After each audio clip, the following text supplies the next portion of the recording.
doing okay? I see her, she's not connected to audio, so I want to make sure. I think she's still doing a photo shoot with our canines, so, but that's all right. And Joshua can introduce himself, I'm pretty sure. Absolutely. Whenever you're ready. So I will wait for you to let people in. Mr. Cardus? People are entering now.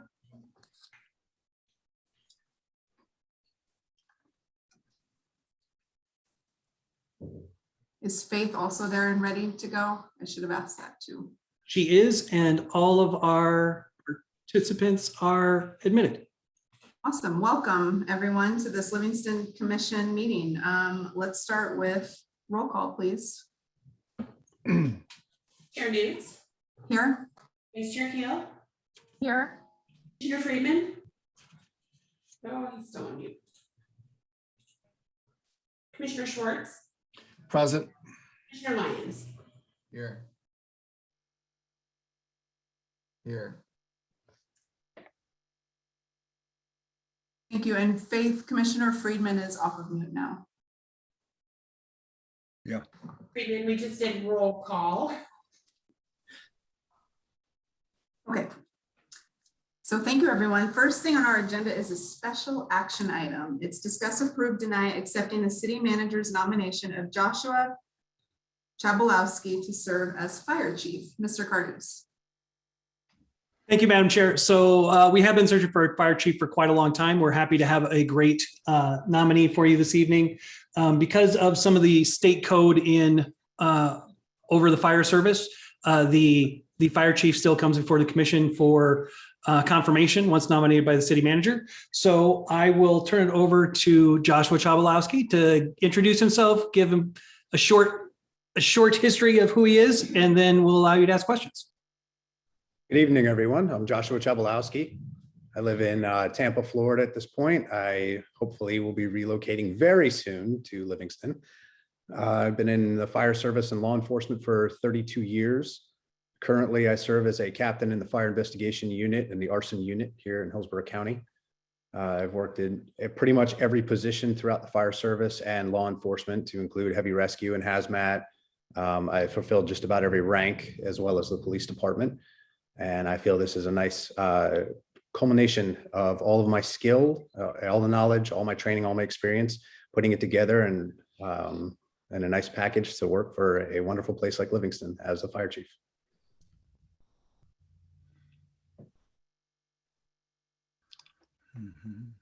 Thank you. And Mr. Cardus, did you want to say anything else? I just want to note that, his resume is great. I think it's going to be a really nice fit for the city.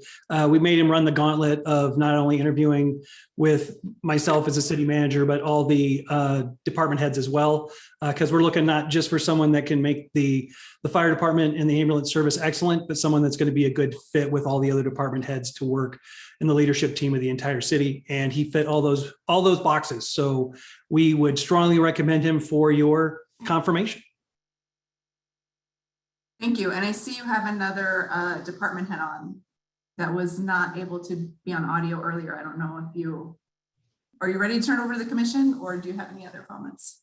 I think, Emma, do you want to make any comments, Lisa? Are you good now? Did you get your pets in? She was helping with the canine photo shoot, so. Sorry, we're good. I was playing with the puppies. Excellent. That's a good use of time, I think. It is. Okay, so commissioners, you have the floor. Do any of you have comments or questions? Madam Chair. Go ahead, Commissioner Schwartz. Yes, welcome aboard, Joshua. Impressive resume and stuff like that. I like the diversity that you bring and stuff like that. Having been, a police officer as well, and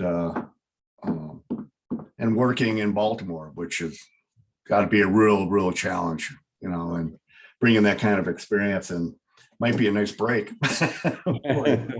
as well. But no, very nice. Welcome aboard. Glad to have you. Thank you. I yield, Madam Chair. Thank you. And any other commissioners? Yes, I'd like to welcome fantastic resume. I just had one of my kids, my son is Newport Richie, Okay, that's right around the corner from me. right around the corner. Yeah, they just sold the house there and they're trying to figure out the next move. They want to stay there and come here part-time, so we're trying to make that happen if we can. But to welcome you is very impressive, and I wish you everything in the world will work with you. Thank you, sir. But if the wind stops, that's when we're in trouble. So that's the thing to remember. If the wind stops, is that the sign of the apocalypse in Livingston? Yeah, we're in trouble, I'll tell you. Other commissioners? Chair Newt, Go ahead. Joshua, are we going to be exciting enough for you? You're coming from some pretty big markets to Livingston, a lot smaller population and not as much going on. I hope we're not going to be too boring for you. No, ma'am, not at all. I grew up in an area that was about 1,500 residents in a small town. Incidentally, I was 2 years behind Miss Lowy and about 5 or 6 miles from where she grew up. So very small town, very small network. I worked in the fire department there as a volunteer, and I went career at 18.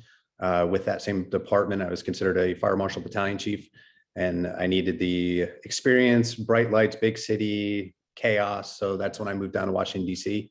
and became a firefighter paramedic there in Arlington. And then I went over to Baltimore City and Tampa. And Tampa used to be a very quiet area. It used to be, well, relatively for a small city. The population has boomed. The county here is nearing 3 million people now.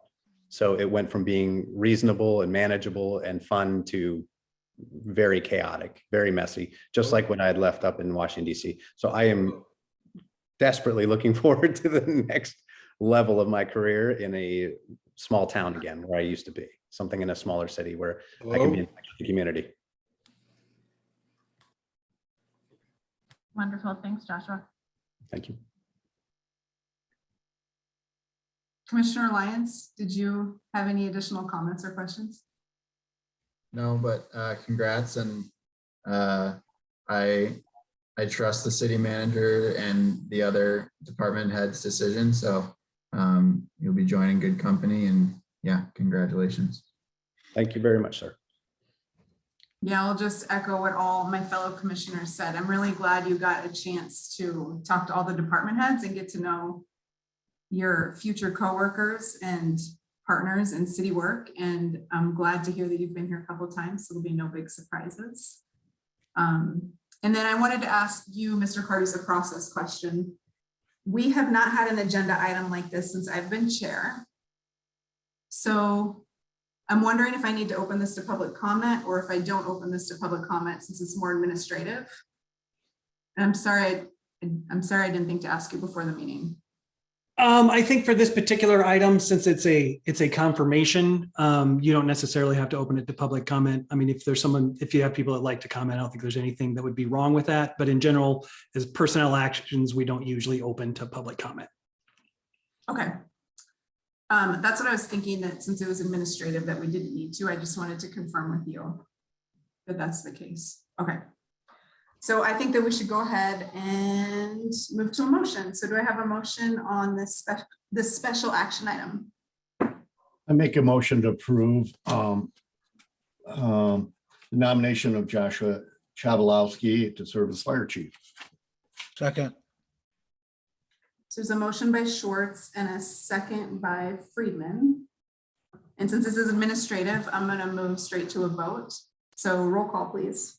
Chair Newt, Yes. Vice Chair Kale, Or Commissioner Freeman, 4, Commissioner Schwartz, Or Commissioner Lyons. Or Motion passes. Congratulations, Mr. Chabalowski. Welcome to Thank you. Livingston. Thank you very much. Thank you very much. We'll see you soon in Okay. person. Look Okay. forward.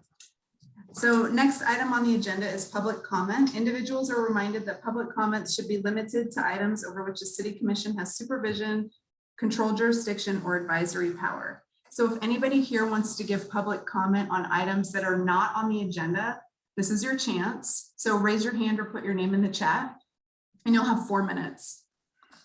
So items not on the agenda.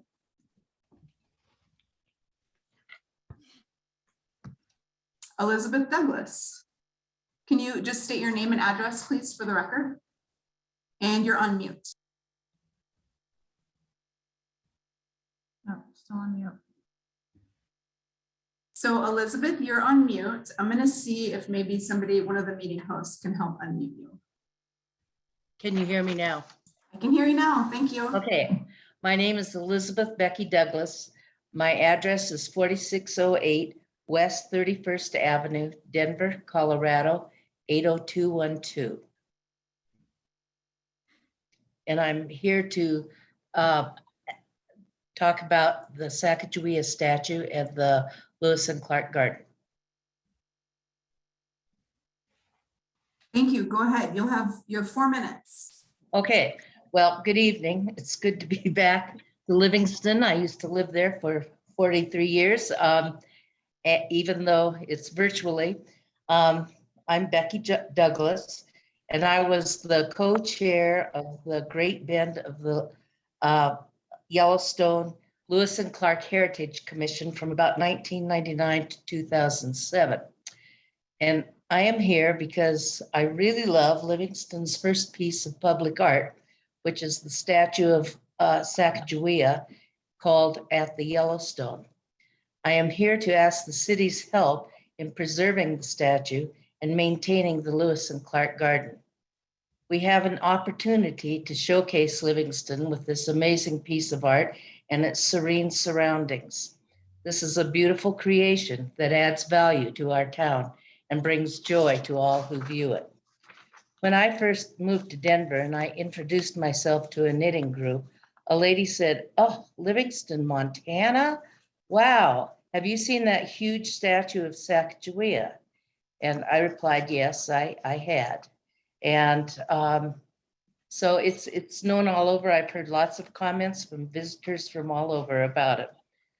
The statue does have a small fund available for maintenance, but it will take a commitment from the city to steward these funds and to dedicate ongoing maintenance funding in the annual budget to preserve this jewel and its setting for residents and visitors to enjoy in the years to come.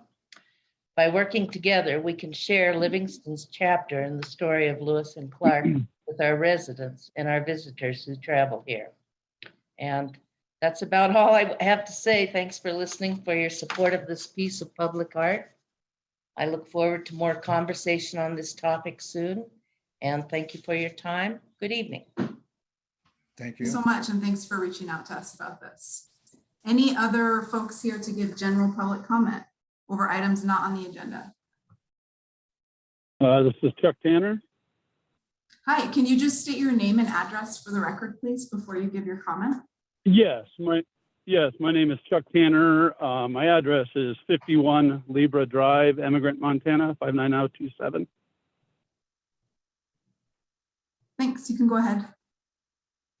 Okay, sorry, I was working, wasn't able to get all of the call. I was wanting to comment about the parade. I understand the parade route was being discussed today, so I did not catch all of that, but I wanted to make sure that the economical impact, or the economic impact to just my block of Main Street, I own the Stockman on Main Street, was devastating last year.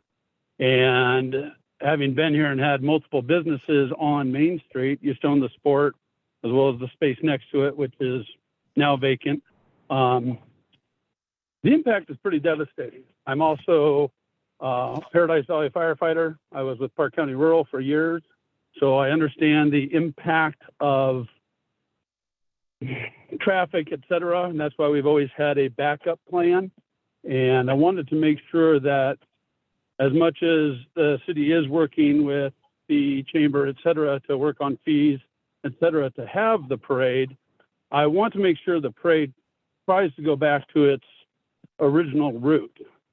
Seeing as we have a backup plan for emergency vehicles, and the fact that every time we shut down the interstate, all the big rigs have to come down Park Street and clog it.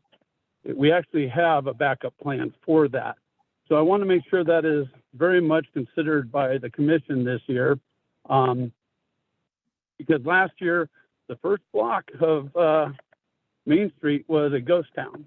I have video and pictures of the goings on, and everything started right where the parade was sent.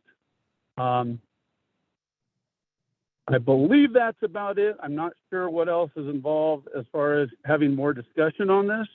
So I employ the commission to please take this up maybe on next week's meeting. That would be all I have to say. Thank you, Chuck. I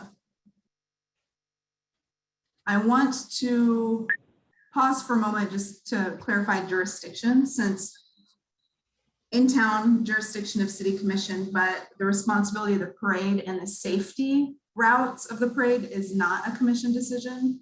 So Mr. Cardus, could you please speak, because this is a city staff, which falls under your umbrella of work. Could you please speak to the role of the city staff versus the commission when it comes to the parade route? Sure, and I'll just share with you it's actually determined by ordinance in Livingston. So you can see here in section 916, which I believe comes from the original 1958 code, the chief of police is empowered to designate routes for parades on the streets of the city. So since 1958, that authority has rested with the chief of police. So it's not with the commission, nor is it with the city manager, but the chief of police is the one that gets to make that decision as far as to designate the routes for parades on the streets of the city. So if, just to clarify, if people have questions about safety and backup, they should come to you, Mr. Cardus, and you can direct them to the appropriate staff person if they have questions. Yep, we will get in touch with the chief of police if there's any questions. Okay, thank you so much. Okay, I just wanted to make sure that that was clear, since sometimes there's some confusion around that before we move on. Next on the list is Julie Walker. Could you please state your name and address for the record? Yeah, my name is Julie Walker. I live at 117 North F Street, Livingston, Montana, 59047. And I just wanted to call in today and just tell everybody how much the parade means to the people of Livingston. And I was born and raised here. I just moved home from Helena about 3 years ago, and I just love the parade. All of my very best memories of my childhood were from the parade, and now I get to go with my friends and their kids, and it's something that truly, truly brings people simple joy, and it's a big part of our town, and I just want to show my support and say thank you to the people that put in so much work and effort to make it happen every year. I think we've all been through a lot in the last 2 years, and this is something that's simple and familiar and brings people happiness, and I just hope that it continues. Thanks, Julie. Are any other folks here that want to give comment on items not on the agenda? I do, Christina Nelson. Hi, Christina, can you please just state your name and address for the record, and then you can give your comment. Christina Nelson, 88 Falls Creek Road. And it's, I don't know if this is a spot to do that, but it's not on the agenda, but it's in the documents that support the agenda. So I don't know if this is a spot or not, but I sent in my information on the supporting the parade route for the fact that I have to use my 5 minutes to notify the public of the misinformation that was in the supporting documents that state that it connects me with the Fairgrounds Board with an email that I sent, and the email states in it even the chamber. So I don't know where that came from, but it needs to be noted, and it was asked to be amended, and there was no amendment done. So there needs to be a note made that this has nothing to do with the Fairgrounds Board, and it has to do with the Chamber Board. Thank you. Thank you, Christina. Next, Leslie Feigl. Can you just state your name and address for the record, please? Yes, Leslie Feigl, 303 East Park Street. So the statement is in regards to the parade as well.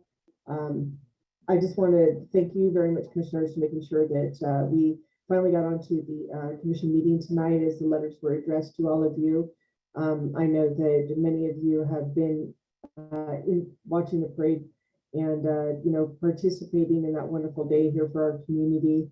And we have many people that wanted to speak up and could not attend today. And there's a petition that I have, but these Zoom meetings, how do I get these notes to you in regards to the historic parade route? Now I see that the document is on the agenda for today, but it's not under discussion. So I'm a little confused about how come that was actually put on there, but not on the discussion for the agenda item for today.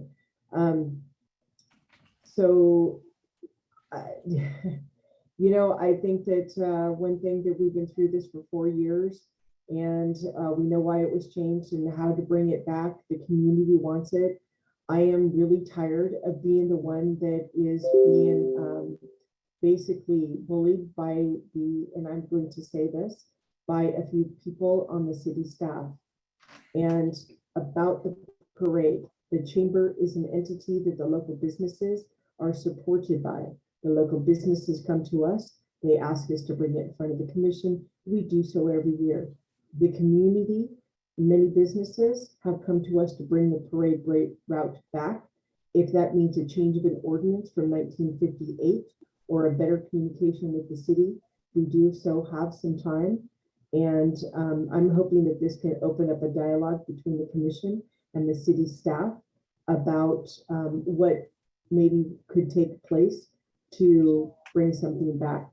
The historic value of this parade has been diminished over the last 4 years, and it is an incredibly sad thing to have the largest, to be proud of the largest parade in the state of Montana to be diminished by a third, and to lose the funding, economic funding for the businesses on that part of the parade route.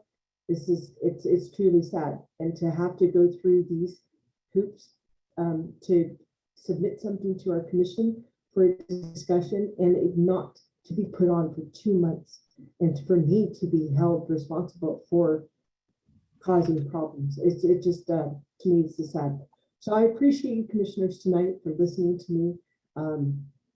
And something that's very heartfelt to me to try to support this community. Thank you. Thank you, Leslie.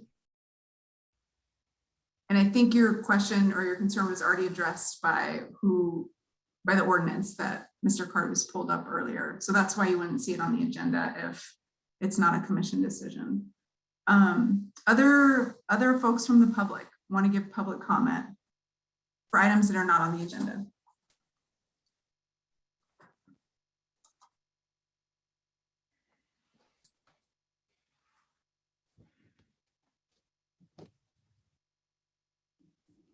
All right, it looks like that ends our public comment portion of the agenda. So next on the agenda, we have 3, I'm gonna say I'm closing public comment first before I move on. But next on the agenda, we have 3 consent items. So commissioners, are there any that you want pulled for discussion, or do I have a motion for consent items A through C?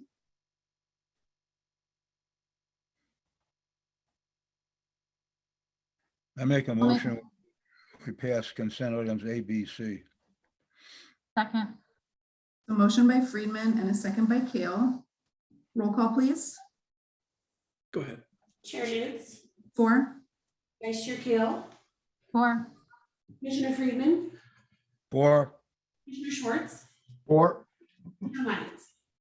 4. Motion passes. Next on the agenda, we have 1 proclamation. National Public Works Week proclamation, May 15th through 21st, 2022, ready and resilient. I am going to read this and you can probably follow along if it comes on screen. So whereas public works professionals focus on infrastructure, facilities, and services that are of vital importance to sustainable and resilient communities and to the public health, high quality of life, and well-being of the people of the city of Livingston, Montana. And whereas these infrastructures, facilities, and services could not be provided without the dedicated efforts of public works professionals who are engineers, managers, and employees at all levels of government and the private sector, who are responsible for rebuilding, improving, and protecting our nation's transportation, water supply, water treatment, and solid waste systems, public buildings, and other structures and facilities essential for our citizens. And whereas it's in the public interest for these citizens, civic leaders, and children in the city of Livingston to gain knowledge of and to maintain ongoing interest and understanding of the importance of public works and public works programs in their respective communities. And whereas the year 2022 marks the 62nd annual National Public Works Week sponsored by the American Public Works Association. Now be it resolved, I, Melissa Nudes, Chair of the Livingston City Commission, do hereby designate the week of May 15th through 21st, 2022 as National Public Works Week. I urge all citizens to join with representatives of the American Public Works Association and government agencies in activities, events, and ceremonies designed to pay tribute to our public works professionals, engineers, managers, and employees, and to recognize the substantial contributions they make to protecting our national health, safety, and quality of life. In witness thereof, I have hereunto set my hand and caused the seal of the city of Livingston. Commissioners, did anyone else have things that they wanted to say about this proclamation before we move on? I'm excited. I love our Public Works Department. They do such great work. Let me give you a chance to chime in too if you have anything to say. 2 thumbs up from Commissioner Schwartz. Thank you, Shannon, and your department. All right, moving on our agenda. Next up, we have one scheduled public comment. Ron Nemitz, Chair of the Historic Preservation Commission, presents the 2021 annual report. Mr. Cardus. Thank you, Madam Chair. I am not sure if Ron is on yet. He might be one of the phone numbers. Ron, if you're out there, would you let us know and come off mute? If not, we will reschedule him to get you the annual report from the Historic Preservation Commission. I don't see him out there, so I think we can move on. Thanks. We'll look forward to that rescheduling. So we don't have any public hearings tonight or any ordinances, but we do have several resolutions. So first up is resolution number 5032. A resolution of the City Commission of the City of Livingston, Montana, authorizing the city manager to sign a contract amendment with the Montana Department of Commerce for an extension of the Montana Main Street contract number MTMMS 20006. Mr. Cardus.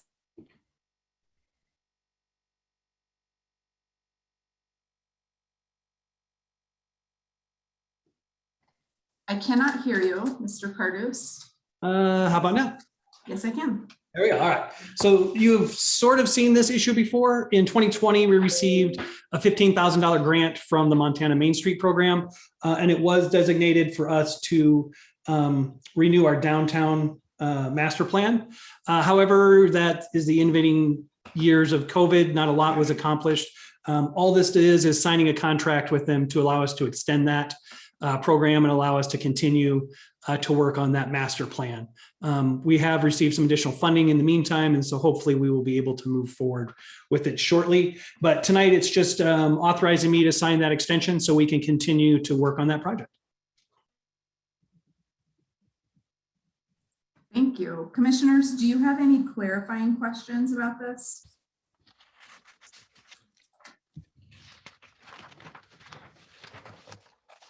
I'm looking for, no questions from the commissioners. So let's move to a motion.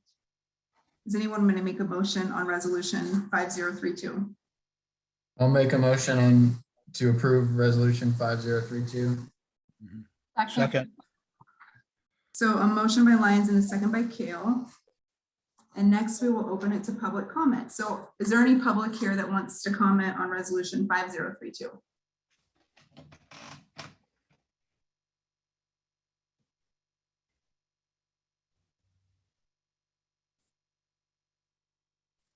I don't see anyone. So public comment is closed. Commission, time to deliberate. Any comments? Commissioner Lyons. I'm really glad to see this contract amended and the program continuing. I think maintaining and providing incentive for property owners downtown to maintain and improve the facades of their buildings is critical to the ongoing economic viability of downtown. I think that if you travel the interstates around the United States, you'll find a lot of cities our size where their historic downtowns have declined, and that commerce has moved to the interchanges of the interstates, and that's something that we have avoided here in Livingston. And I think that maintaining the aesthetic appeal of our downtown is a critical component of avoiding that decline. I think it's great for all of the citizens of Livingston to have that thriving downtown. It's one of the, aside from the natural beauty that we're set in, it's the next best thing in Livingston. And so whatever we can do to maintain that is fantastic. And so happy to see this continue. Thank you. Other commissioners? Chair Newts. Go ahead. I agree with Tori. It'll be wonderful to see this plan move forward and into fruition. I know a lot of folks have started a lot of work around this plan already, and even some help with some students from MSU. I believe the URA just gave some additional funds to help fund this master plan as well. So looking forward to see this move forward. Thank you. Other commissioners?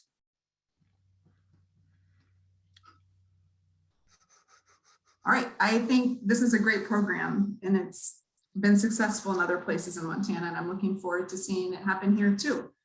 Hearing no other comments, let's move to a roll call, please. Chair Newts. 4. Vice Chair Kale. 4. Commissioner Friedman. 4. Commissioner Schwartz. 4. Commissioner Lyons. 4. Motion passes. Next on the agenda is Resolution 5033. A resolution of the City Commission of the City of Livingston, Montana, declaring certain property abandoned or surplus and directing that property to be sold at auction. Mr. Cardus. Thank you, Madam Chair. So this is an item that you will see recurringly, sometimes annually, sometimes not quite that often. What it really amounts to is all the surplus inventory that has either been confiscated by the police department or has been abandoned and picked up by the city, or sometimes it's additional city equipment that may be auctioned off. So this is for an auction, and it includes a long list of property, which you can see in your packet starting on page 58. Everything from backpacks to computer monitors to credenzas to vehicles. I don't know, I think there's handheld saws, a plethora of impounded vehicles. So this is just you as a commission authorizing us to put all of that up for auction and bring some money into the general fund and see what we can get to people out in the community. Thank you. Commissioners, do you have any clarifying questions about this? Commissioner Lyons. Yeah, that's just a lot of vehicles there. I'm curious how long they've been collecting and how the city has come to acquire nearly 50 vehicles. You would be astounded at how many vehicles are just left on the street, just left there abandoned. We tag them, we notice them, we tow them after a certain amount of time. We notify the owners that we've towed them and nobody ever comes to claim them. I think they have to sit in the impound lot for 2 years before we put them up for auction. So this isn't the entirety of the vehicles we have. This is just the number of vehicles that we've had for at least 2 years. Again, we do try to notify the owners and see if they'll come pick them up. But these are all the ones that no one has claimed and have sat in the impound lot for at least 2 years. Thank you, I yield. Other commissioners?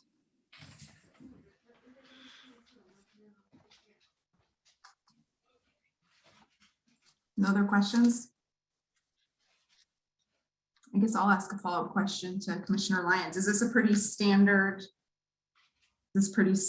amount of stuff that's in the city's possession that's been abandoned? It's certainly not uncommon. It varies depending on times and on what people decide to abandon. But in general, this isn't too far outside the norm. Thanks. All right. So, no other questions, commissioners? All right, public, if you want to comment on this item, resolution. Oh, first let's do a motion. Sorry. Do I have a motion on resolution 5033? Chair Newton, make a motion to approve resolution 5033. I'll second. Motion by Kale and a second by Schwartz. And now we'll open it to public comment. If you want to comment on this item, please let us know.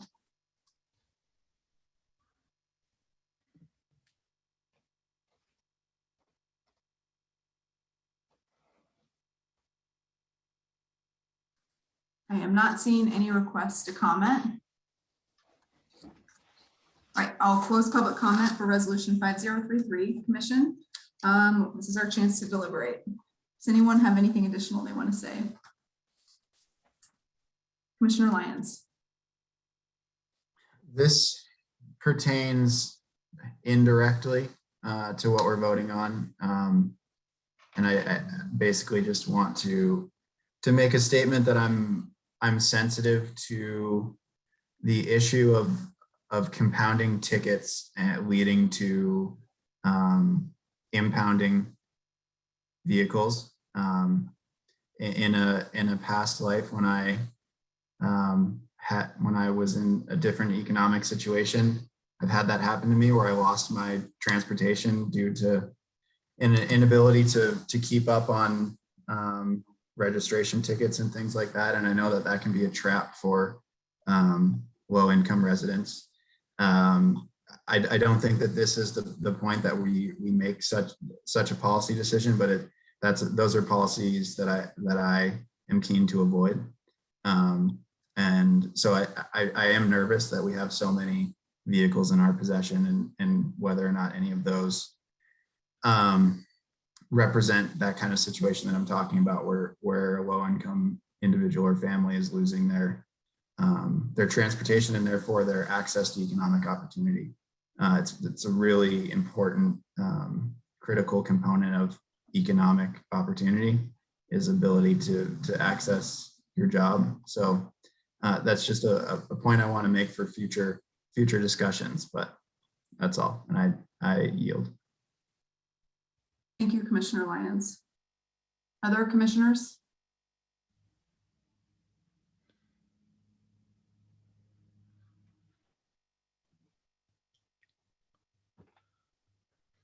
Nothing else? All right, we have a motion on resolution 5033 to approve in a second. So we're ready for a roll call vote, please.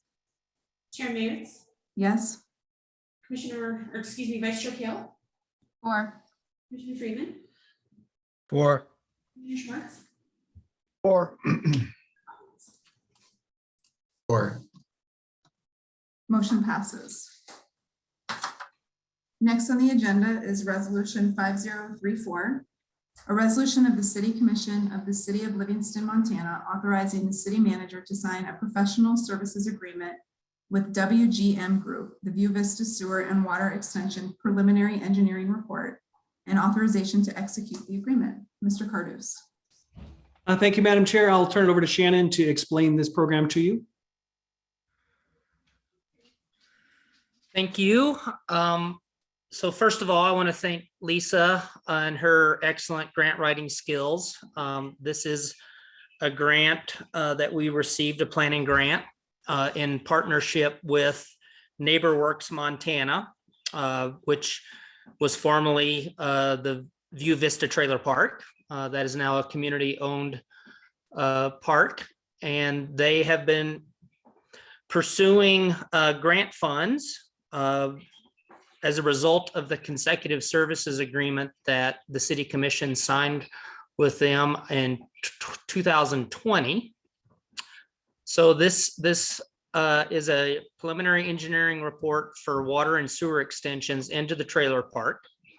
The grant was for 15,000 and NeighborWorks Montana will be paying the balance of the $30,000 contract in front of you. So they will be providing the city the $15,000 match that the grant requires. We're excited about the opportunity of working with WGM Group and looking at extending water and sewer mains into this development where ultimately the city would take over maintenance and ownership of those mains, and each unit would have a standard water and sewer connection versus their current situation, which it is all a private system for their water and wastewater. So I'd be happy to answer any questions you might have, but we're excited to move forward with this project. Thank you, Shannon. Commissioners, do you have any clarifying questions about this?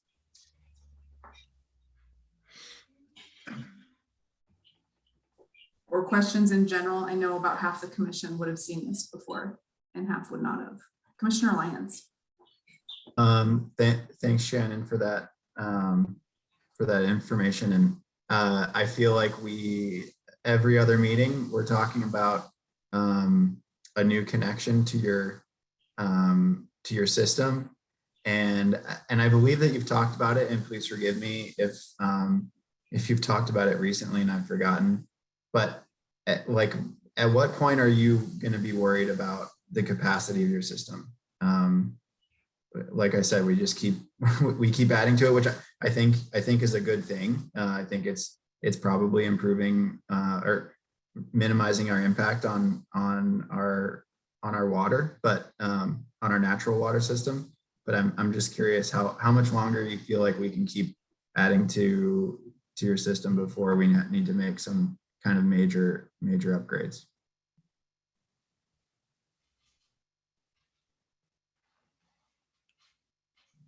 Yeah, thanks. Mr. Cardos, did you want to help? Yeah, I think Shannon's frozen, so I'll take a stab at it while he's trying to get back on.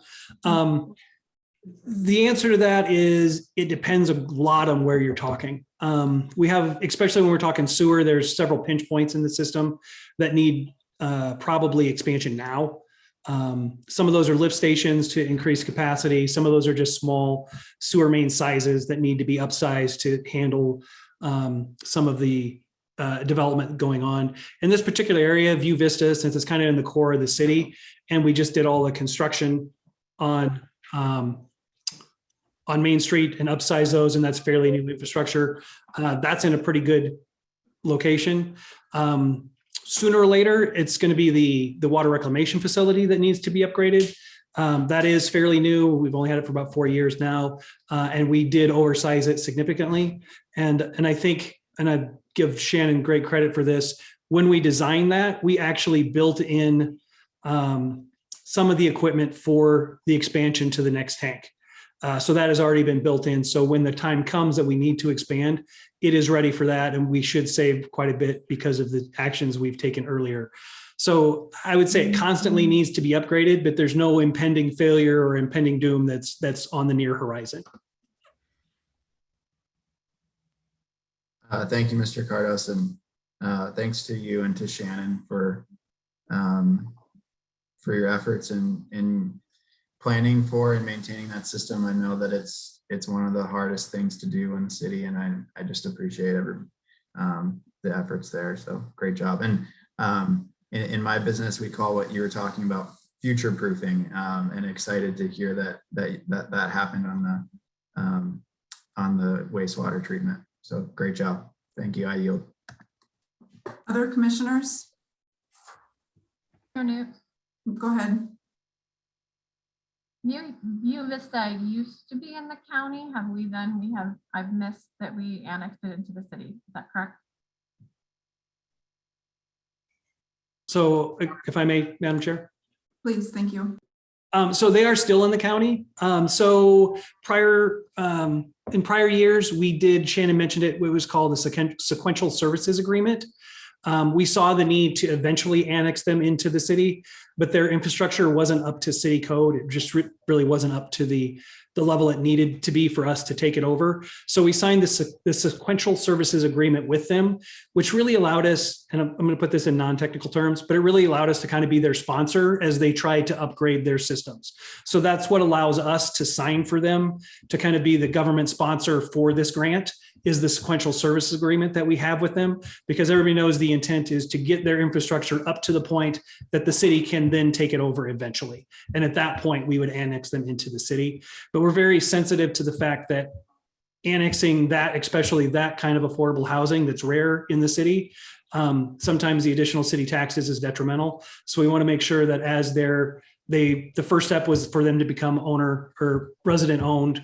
We'll get their infrastructure up, and then we'll bring them into the city and make sure that we're doing that in a manner that doesn't disrupt any of the housing there. Wonderful. Thank you, Mr. Carlos. I yield. Other commissioners?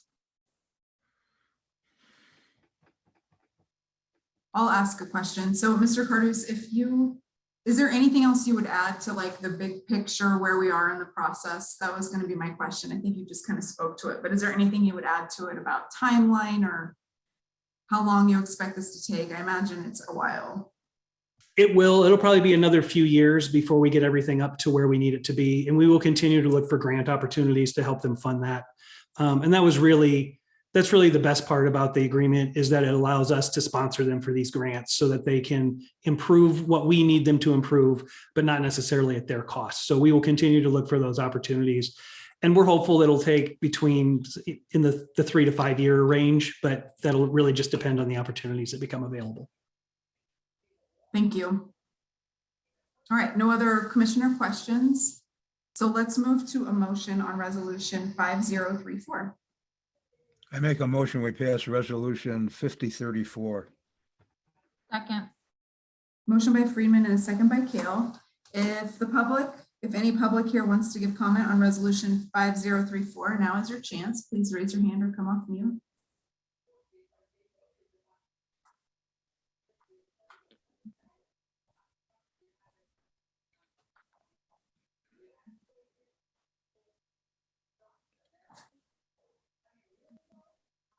Anybody want to give comment on resolution 5034? Close enough. All right, I don't see any public that wants to give comments. We're going to close public comment and move to commission deliberation. Commissioners? Yeah, please go ahead, Commissioner Schwartz. Yes, I just want to comment on the cost of the PER. How's this compared to others, Shannon? Seems to me, it looks like a good deal to me. That's why I'm commenting. I'm just curious as to how it compares to other PERs. So I don't think Shannon's back on yet, but if I may, Madam Chair. Please, thanks. Yeah, it is less expensive than a lot of the PERs you see. Some of that's because it's limited in scope. It's not a very big area. So the PER is a little more affordable, which is good. A lot of the PERs you're seeing are for much larger areas of the city, and they run 50 to 60,000. So this is about half that. So, and the fact that they're coming up with the matching funds is great. So yeah, overall, it's a win-win both financially and just in moving forward. All righty, thank you. Looks good to me. Other commissioners?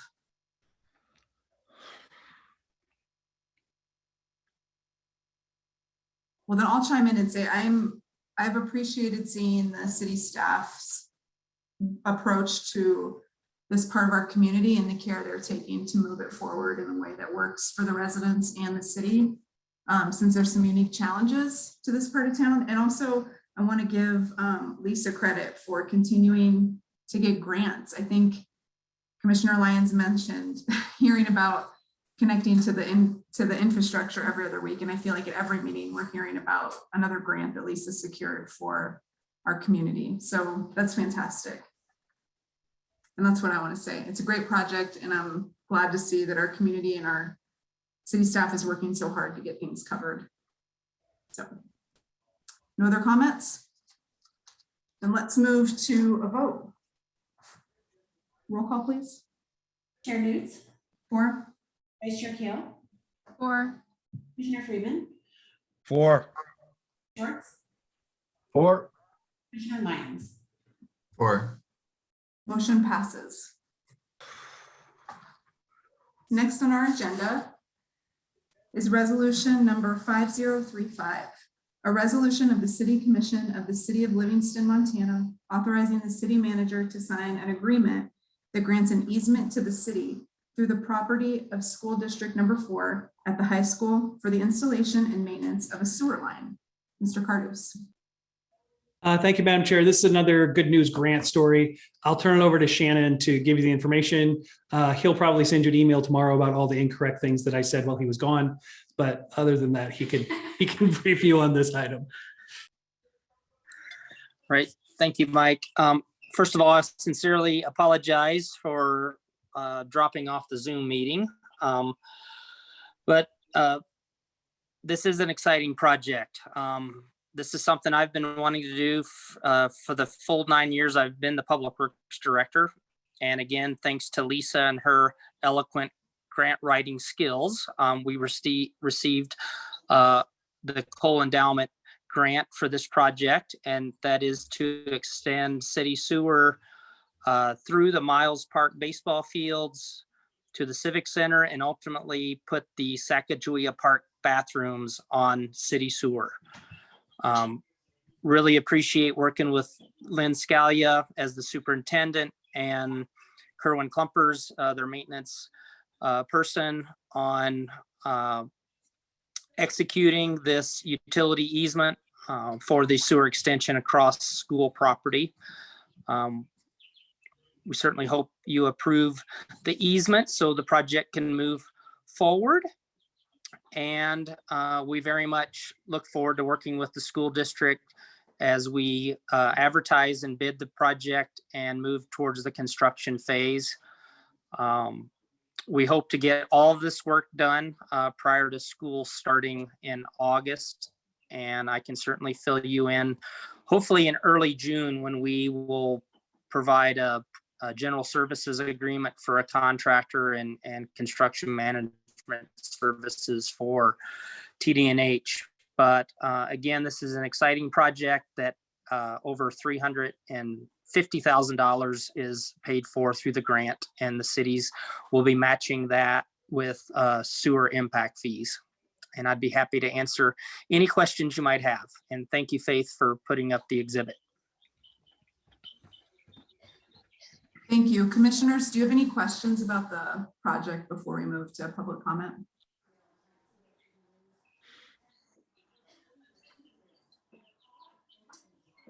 No one has questions? Okay, so let's move to a motion. Does somebody want to make a motion on resolution number 5035? make a motion to approve resolution 5035. Second. So motion by Schwartz and a second by Friedman, and now we will hear public comment. Is there anybody here that wants to give comment on this resolution?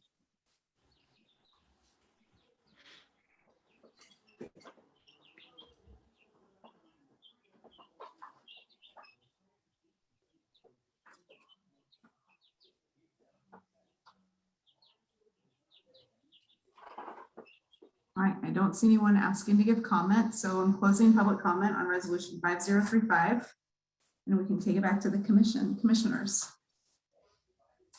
Comments, thoughts? We're all set. Vote. Well, I will say that I am excited about this project too, Shannon.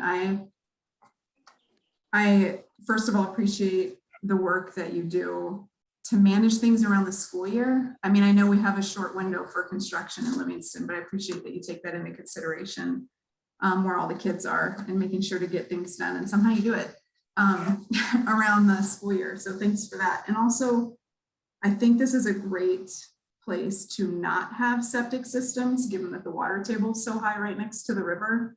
So I really like your forward thinking and working to get this moved forward. It makes a lot of sense. And especially in a community like ours that works so hard to protect the river. So I think it's a good project. Seeing that no other commissioners want to chime in, it looks like. Let's take it to a vote. Roll call, please.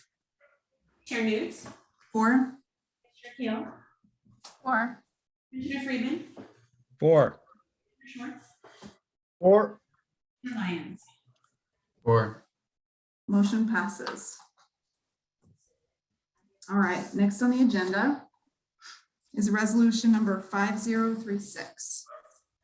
A resolution of the City Commission of the City of Livingston, Montana, authorizing the city manager to sign a memorandum of understanding with Park County for the relinquishment of control over joint owned property for the development of recreational trails on Old Boulder Road. Mr. Cardus. Thank you, Madam Chair. So this is a project that was brought to both the city and the county by the Livingston Bike Club. They're looking for some facilities on this property that is half owned by the city and half owned by the county. The reason that we have a half owned property, which is outside the city, is because it was the original airport around Livingston.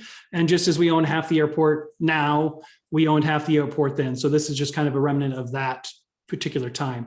Instead of trying to make the bike club deal with two governing bodies, we thought the easiest way to do it was to let the county take the lead on this.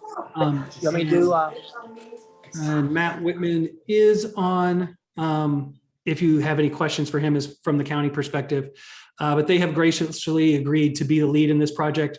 So the bike club will work with them as they go forward. And then I'm just going to share a screen with you really quick to show you the area that we're talking about. So this area here is really where the bike club is looking to go. This entire gray area is the shared area. So we will, as the city, relinquish control of this area, turn it over to the county, and then eventually look to separate interest in this property in a manner to be determined later, which should make it easier to do both city and county projects in the future. So that is the area we're looking at. You can see some of the designs in your packet.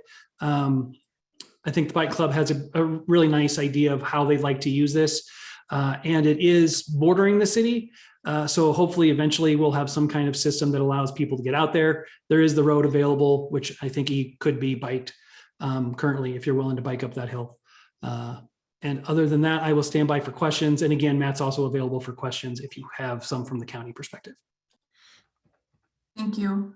Commissioners, does anybody have clarifying questions about this? Commissioner Lyons. makes sense to me. Love to see progress being made on active transportation and recreation in our community. I'm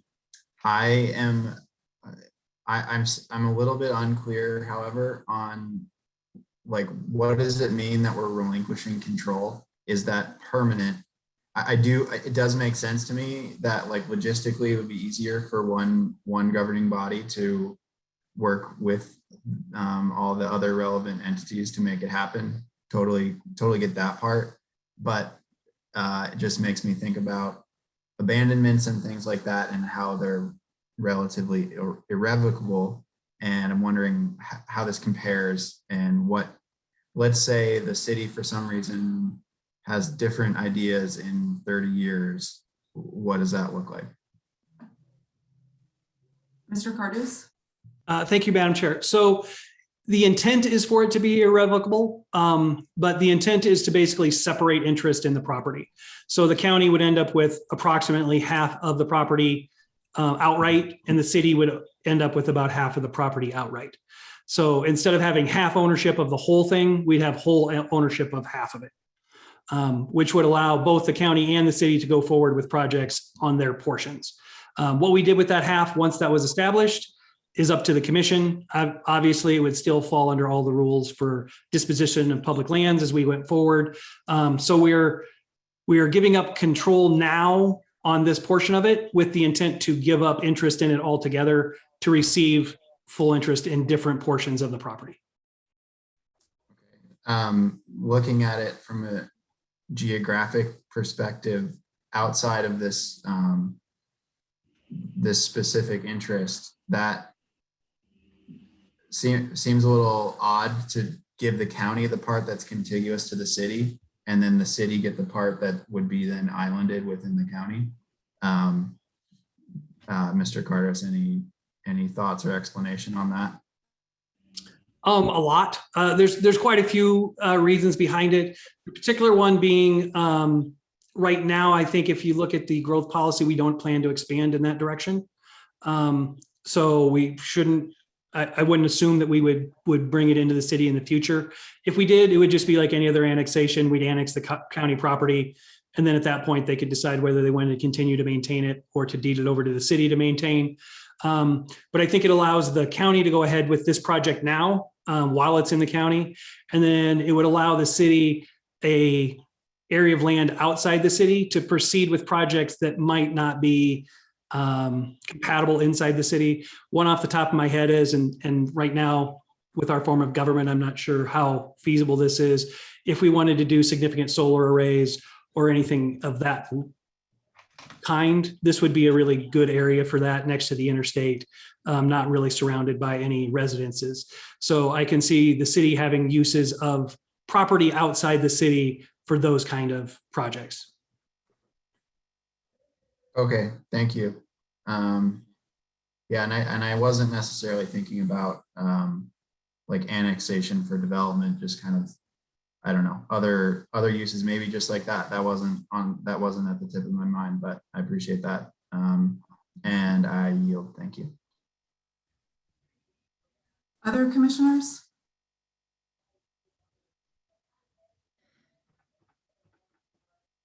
Do other commissioners have clarifying questions? All right, so let's move to a motion.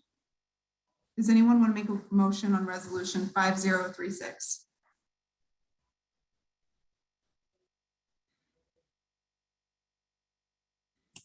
I'll make a motion to approve resolution 5036.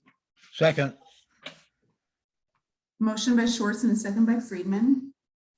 Next, we'll go to public comment. Is there anyone here that wants to comment on this agenda item?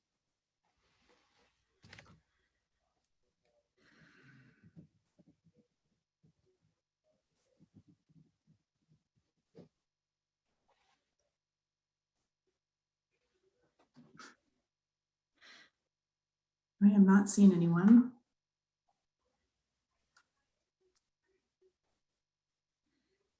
So I am closing the public comment portion for resolution 5036.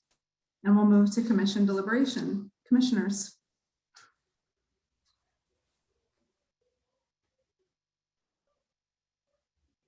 We have a motion, don't we? We have a motion and now we're moving to deliberation. So the commissioners can discuss it. Vice Chair Kale, I saw you come off of mute. Did you want the floor? Yes, thank you. I'm really excited about this project. I love that we're moving forward with working with some of the nonprofits in our community that want to put this forward. The relinquishing of control over the property does give me a little pause. And I wanted to share that. I just wonder what others are feeling that way at all, but that does give me pause. Other commissioners? Commissioner Lyons? Vice Chair Kale, that was my initial response as well. I did speak to County Commissioner Caldwell, and he explained their intent there. And I think that with Mr. Cardos's explanation, I'm put much more at ease than I was when I initially saw it. And I think that, and I'm not trying to speak for your reaction to this, but for my own, I think it was largely related to the discussions that we've had of abandoning city property. And I think this is a very different excuse me, very different circumstance. And wow, so anyway, I just want to validate your reaction and say that while I started there, I think I've come to a little bit of a different place. And I do think that Mr. Cardis did a good job of explaining how that works. And I think that for me, that uneasiness is outweighed by the potential ability of the county to be able to move more quickly to realize this vision. So that's where I come to at this point, and I yield. Other commissioners? I will chime in and say, when I read this, I thought that it was relinquishment of control over the development of trails. That's how I initially read this, and hearing tonight that it's not just relinquishment of control over the trails, but it's relinquishment of control over the property with plans, with future plans to divide the parcels up that aren't even on the agenda. Part of the parcel up that's not on the agenda. So I have concerns that we don't have all the information we need to make a vote on this. The part of the parcels that were put on the screen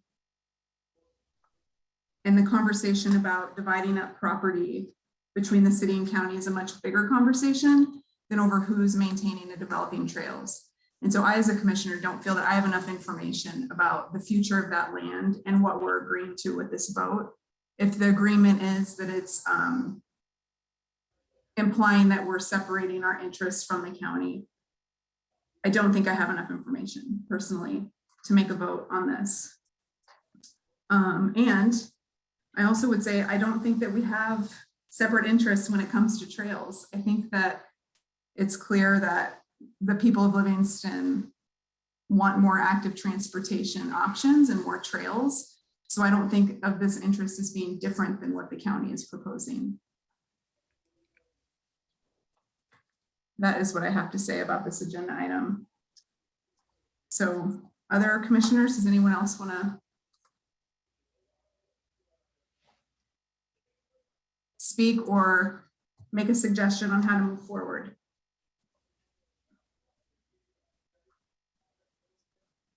Madam Chair? Yeah, go ahead, Commissioner Friedman. This seems like a forward proposition. And I'm sure that there was a lot of thought given to it with the manager and other people that are involved with it. And I'm trying to see the hole in it, and I don't see it. This is my problem. It's a good thing.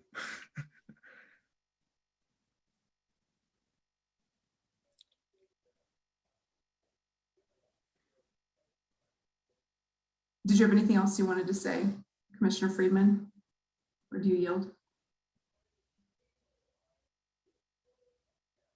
Okay, so do other commissioners feel like they need more information, or am I the only one that needs more information? Because I thought that this was about who maintains trails. It's the beginning stages of a land split. Splitting the land is what we learned tonight. And I don't have the information I need to make a vote on a land split. I thought it was about trail maintenance. So does anyone make a motion to amend? Otherwise, I'm going to make a motion. I'm sorry, Madam Chair. Go ahead, Commissioner Schwartz. I don't see a problem going forward with a vote on this. From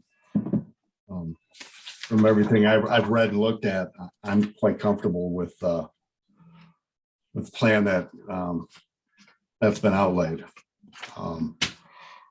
That's my response for that. Thank you. I yield. Thank you. Well, I would like to see more information about the land split. We heard a potential project, a solar project that hasn't come before the commission and it hasn't been at a public meeting or in front of the commission to discuss. And I think that we need more information before we implicitly agree to things. That's just my stance.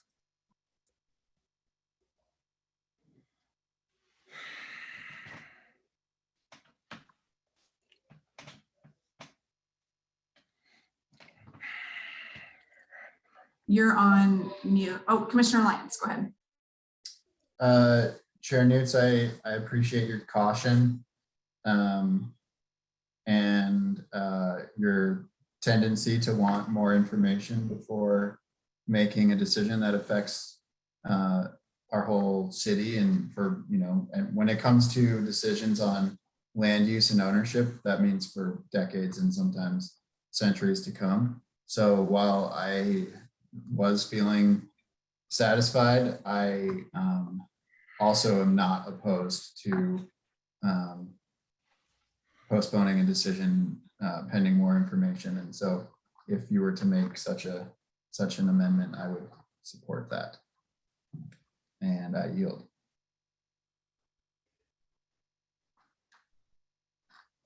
Chair Newt, Go ahead. is there a way to, hold on, sorry.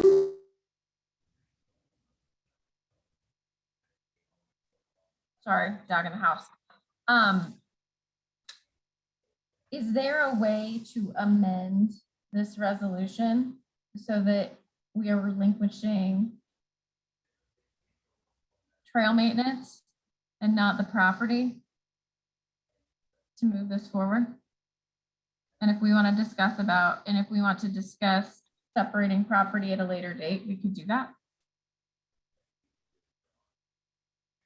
Yeah, that's a good question. I wonder if we could omit the part of the resolution about further relinquishment of control over joint owned property and the section on the same section on the resolution. It's 1, 2, 3, 4, 5th section on page 87. Mr. Cardus, could you speak to that if that's a possibility for the commission to amend so that we could move forward the trails, amend the resolution, and amend, I believe it's in the memorandum of understanding as well, the section on first step in separating city and county. So any amendments you'd want to make would want to start with Exhibit C, which is the actual MOU. So you can make any amendments to the MOU that you wish. We'd have to go back to the county at that point. And then we'd have to figure out how we were going to administer this project.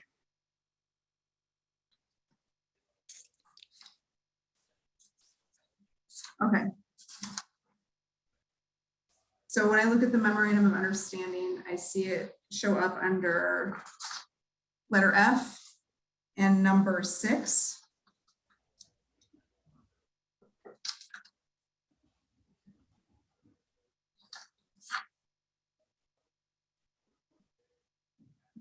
Yeah, so as a first step in separating city and county interests in the parcels, and then under number 6, down below, separating the interest in the parcels.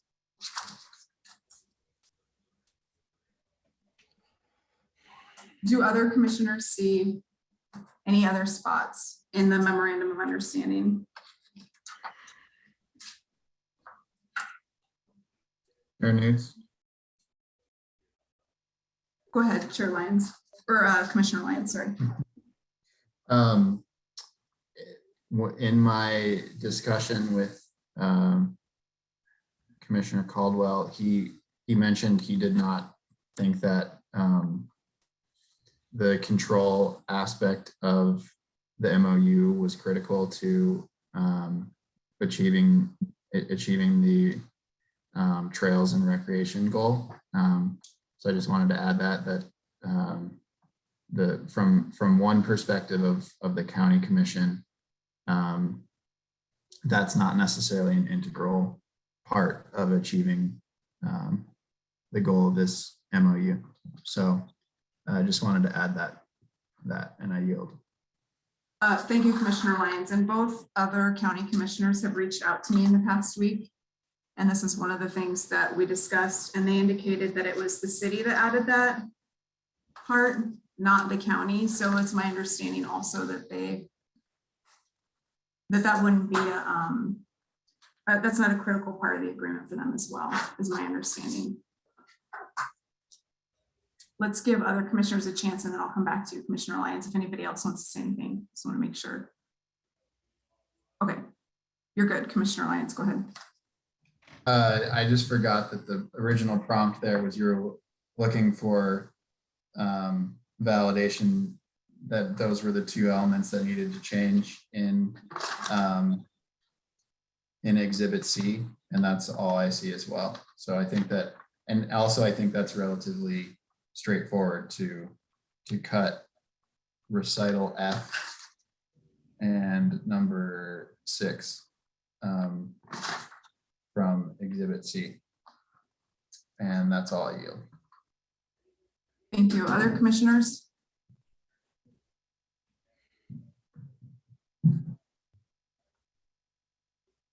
Well, I'll say that this makes me more comfortable. Like, we have all the information to vote on the trails and trail maintenance, but we don't have all the information to make a decision about the future of all of the land. So I would be comfortable with amending the MOU. And you said, Mr. Carter said that's all we would need to make a motion to amend. Is that right? You can, but you're making some significant changes to insurance requirements by not relinquishing controls. So there's some other issues that will come up if you just strike those entire paragraphs. Okay, so you would bring those issues to us then in a staff report the next time it came back? I would, but it'd be too late by then because we have already approved the MOU. Well, you said that you would need to take the MOU back to the county since it would change? Yes, but if you amend it and approve it, then we've already approved it and it wouldn't come back to you for improvement. Okay, so it sounds like a change to the MOU changes the insurance, so we might need a staff report about that change before we make a decision. Right, and we'll have to consult with MMIA and see if we don't give up interest, if there's a way to give up liability. If not, then we'll have to figure out the insurance aspect of it. So I wouldn't expect it on the next meeting, but probably the meeting after that. Okay. So then we would not make a motion to amend in that case. We would make a motion to postpone. Is that right? Postpone for 2 meetings till it'll be the first meeting in July. Is that right? No, first meeting in June. First meeting in First June. meeting in June? Okay. And then at that time, you would bring us more information about we don't need to say anything else about what we want to amend. You have that information. We can just make a motion to postpone about a potential amendment, and then you would bring it back to us. Is that all you need? Yeah, and that'll just bring you some of the information. Okay. Okay. Let's keep it going. So if we want to make a motion, it'll be a motion to postpone to get more information from city staff about amending the agreement. Does anyone want to make an additional motion? Commissioner Lyons, go ahead. Mayor Newts, I'll make a motion to postpone to a future meeting. Can you state which meeting, the first meeting in June? First meeting in June. I'll second. So motion by Lyons and a second by Kale. And so now we're voting on the new motion, correct? We don't need to vote on the first one at all. We can just vote on the postponement. Is that right, Mr. Curtis? Yes, so if you vote on it and it passes, then that's it. If you vote on it and it doesn't pass, then the original motion's still on the floor. Thank you. Okay, so now we're going to vote on the motion to postpone. Roll call, please. Chair Newts, I'm going to pause 1 second. Do I need to open it to the public for a motion to postpone? I would say no. Courtney, Okay. would you disagree with that? No, she's good. Okay, thank you.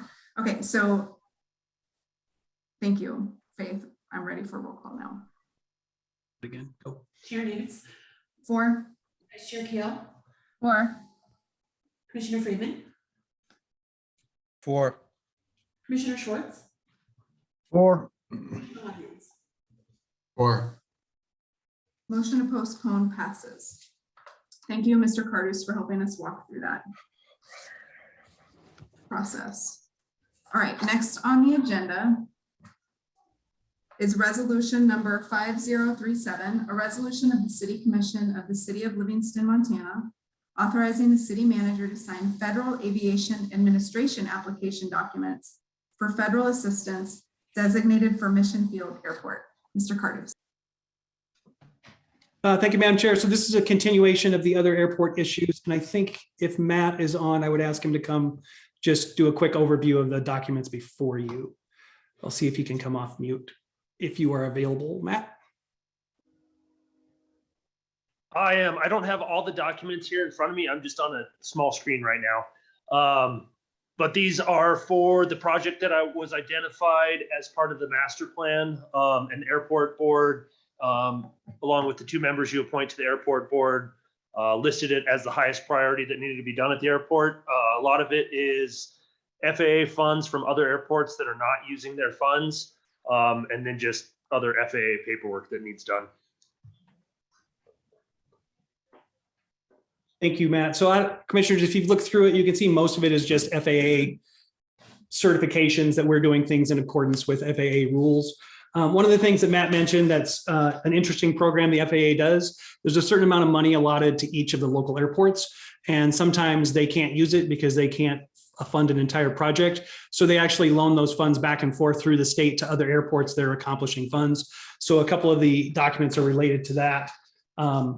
As far as, and those were the ones that were in the addendum. So that is accepting the transfer of sponsorship money from other airports to Mission Field. So that's a quick overview. We'll be happy to answer any specific questions. Thank you. Commissioners, do you have any clarifying questions about this one? Chair Newt. Go ahead, Vice Chair Keel. So either for Matt or Michael, this is the project, right, of the 2 new taxiways, the paving of the other one that we had seen a few months before, correct? I believe that's correct. And this is just a follow-up paperwork. I know that bid had come in high, and I know that the help from the other airports is, I'm understanding, is what's helping make this go. That is where some of the extra funding has come from. It's taking that FAA funding that was to go to other airports and just moving it to Mission Field.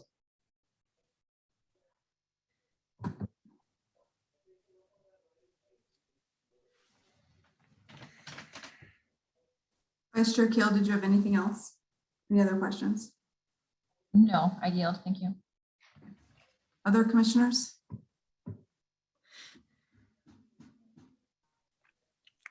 Okay, let's move to a motion for resolution 5037.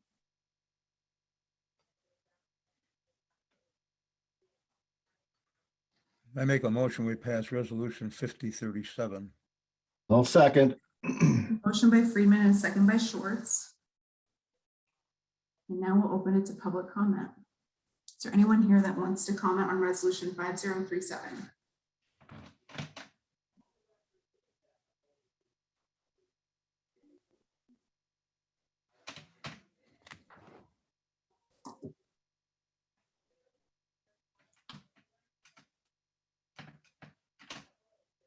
All right, so I'm going to close public comment for this agenda item.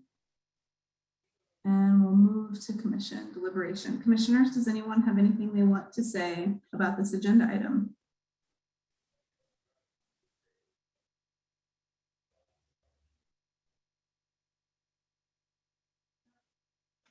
I want to thank Matt for coming in case we had questions. So thanks for offering information and a tour to us in the past, Matt, and thanks for coming again tonight. I don't have any questions either or comments myself. So we're ready for a vote, commissioners? Yes. Okay. Roll call, please. Chair Newt. For? Vice Chair Kale. For. Commissioner Friedman. 4. Commissioner Schwartz. 4. Chair Lyons. 4. Motion passes. All right. The next 2 agenda items involve the Livingston Park County Public Library, of whom my husband is the director. So Vice Chair Kale has agreed to lead this portion of the meeting. She'll run these 2 agenda items because I have an ethical conflict. So Vice Chair Kale, I'm handing the baton to you for this portion of the meeting. Thank you for running this part of the meeting. Chair Newt, Madam Chair. Yeah, go ahead, Commissioner Schwartz. It's approaching 7 o'clock. Did you want to take that break? Thank you so much. That's a great idea. Let's do a 5-minute break. And then when we come back, thank you so much, Commissioner Schwartz. When we come back, Carrie will pick it up and run the meeting for the next 2 items. So thank you so much for the reminder, because I have an alarm, but it didn't go off yet. We'll take 5. Thank you, everybody. We'll be right back.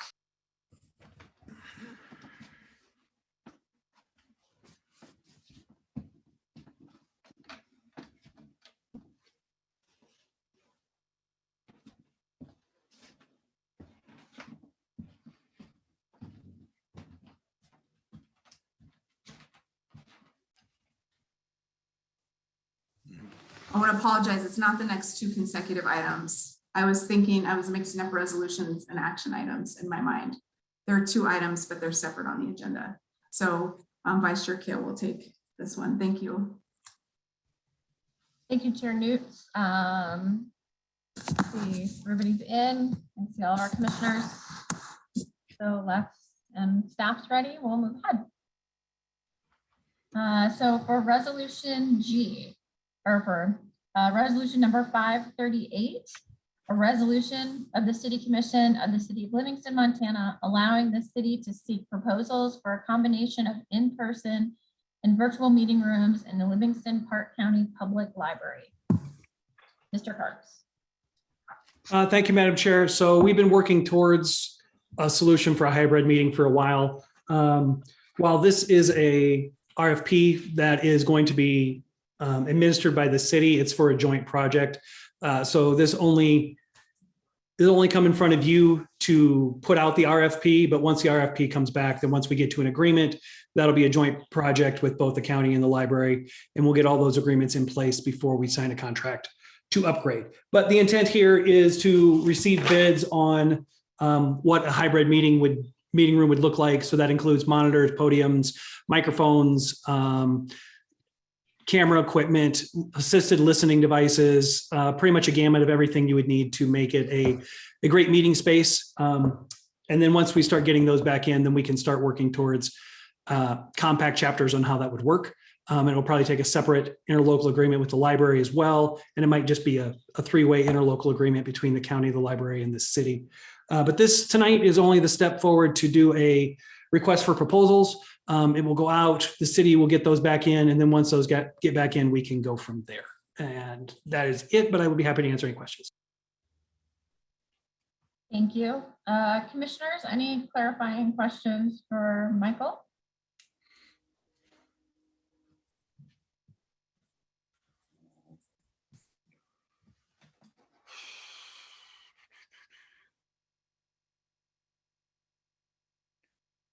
All right, I see no questions from our commissioners. Can I get a motion? I make a motion, we pass resolution 5038.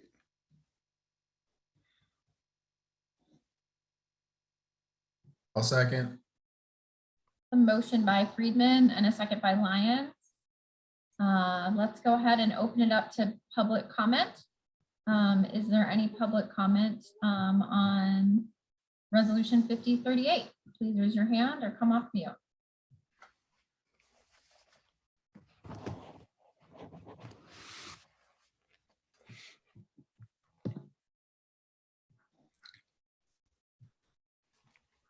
I am not seeing any public comment. One more time. Public comment. All right, I'm going to close public comment on resolution 5038. Commissioners, deliberation. Madam Chair. Yes, sir. Yeah, it's nice to see this moving forward. I know it's been a long time coming, trying to figure it out, but be really curious to see what the cost of this eventually ends up being. It should be pretty interesting, but glad to see it moving forward, something we need to do and has needed to be done for a long time. So thank you. I'm happy to see this before us at this time. I yield. Thank you, Commissioner Schwartz. Commissioner Friedman, Commissioner Lyons, any other thoughts?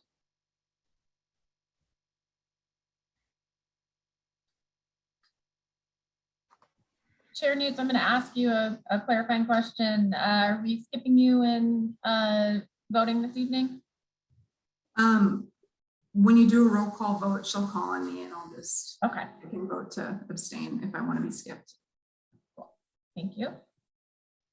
I'm glad to see this on the agenda as well. I think that the ability to continue to have hybrid meetings, or to actually have hybrid meetings where we can meet with folks in public and people can zoom in from home, opens up our meetings to a larger group of our population.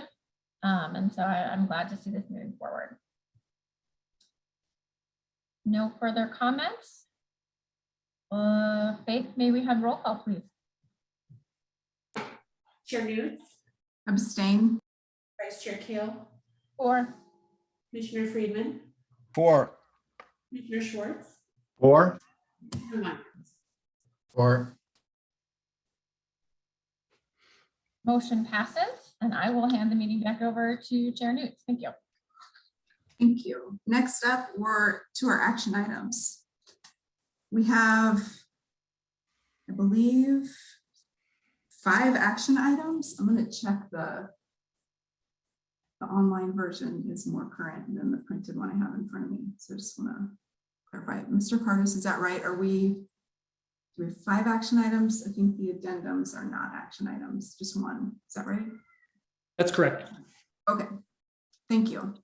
So we have 5 action items, 4 in the print copy, and then the 5th one you'll be able to find online if you don't have a print copy. The first one is discuss, approve, deny final city commission acceptable use of city-owned technology resources policy and acknowledgement. Mr. Cardus. Thank you, Madam Chair. So you saw this, I think, a meeting ago. We've brought it back with, I think, all of the changes that you had requested. And so I will leave it there for questions or if we miss something. Thank you.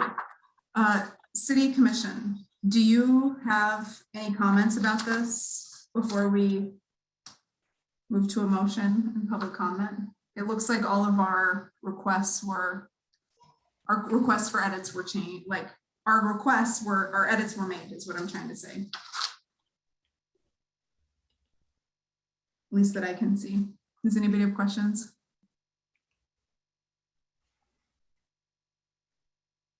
And I guess I'll make a clarifying point or question. I know some folks might be wondering about, because this is something we've heard before as a commission, regulating email or what information is available to the public. So there's a part about our emails could be, what's an example, like FOIA, there could be a Freedom of Information Act on our emails. And that is not specific to this document. My understanding would be that's because we're in public office in Montana.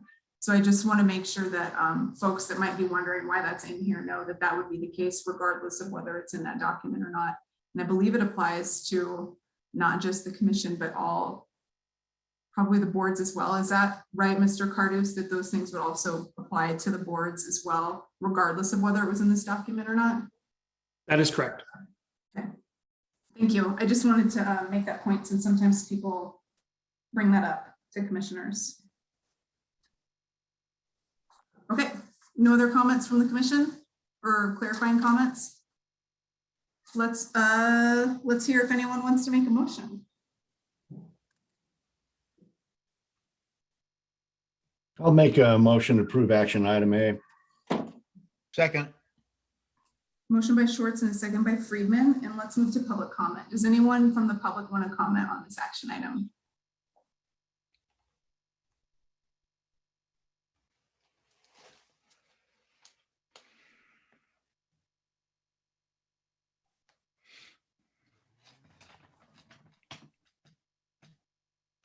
All right, I don't see anyone, so I'm going to close public comment for action item A and move it back to the commission. Commissioners, anybody want to deliberate or any comments about this?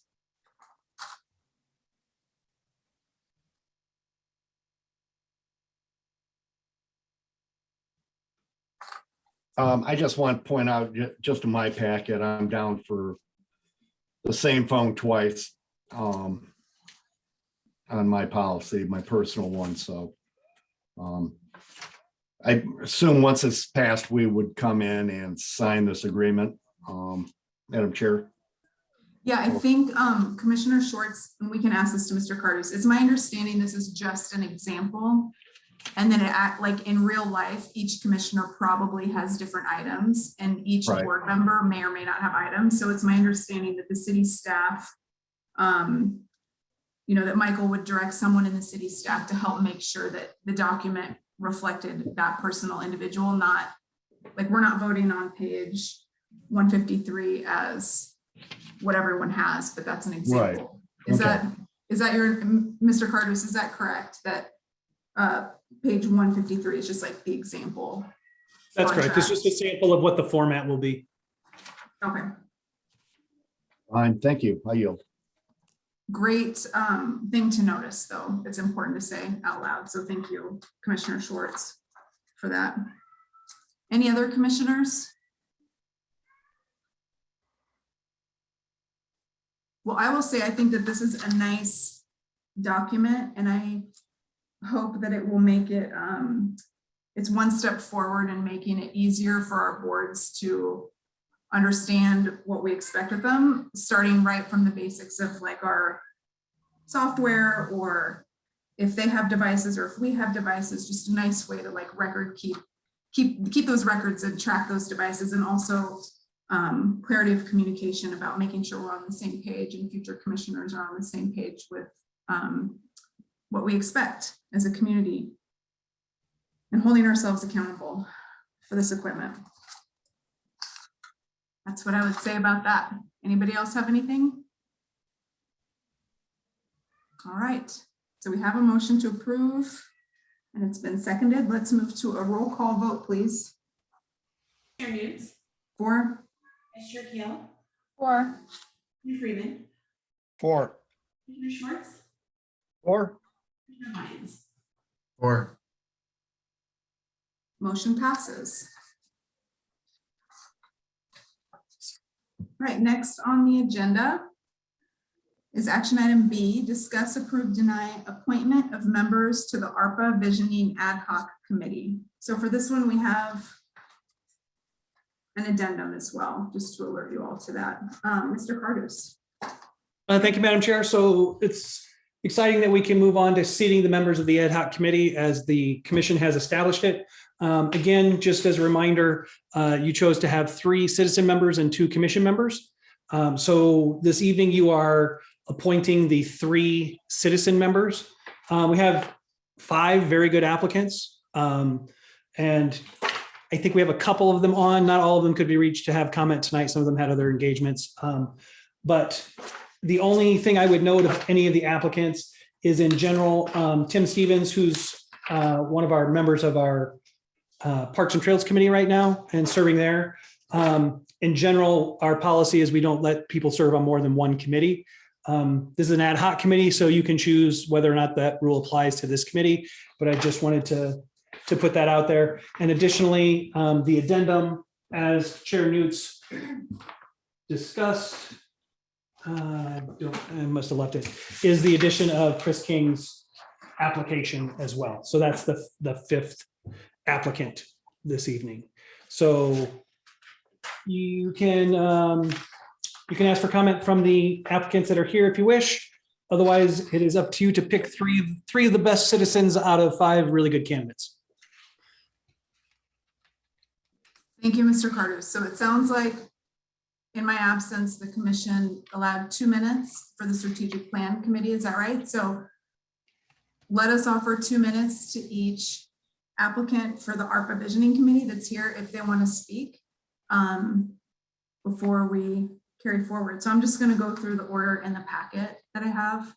So if Karen Cooper is here, that's the first person. And I don't know all the phone numbers, so I'm not sure if Karen Cooper is here or not tonight.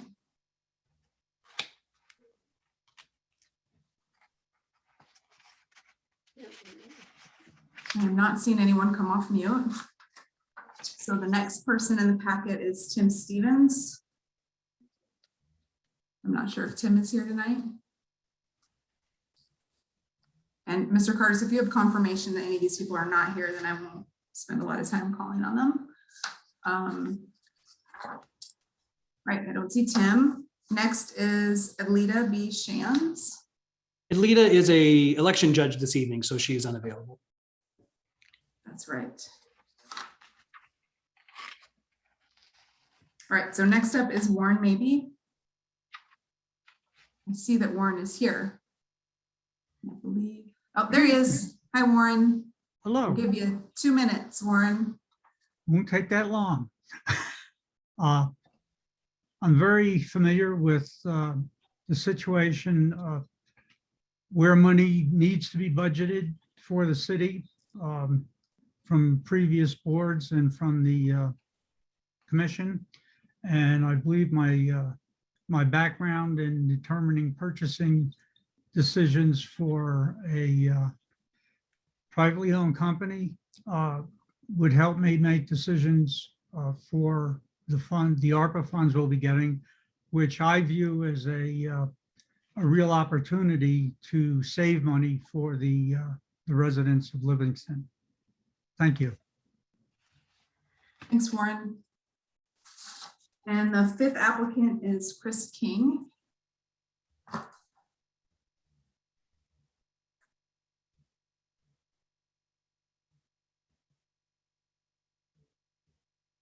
I don't think Chris is available either this evening. Okay, thank you. I'm like scanning the phone numbers and watching for the little icon to come off mute. So, okay. So now we can move it to,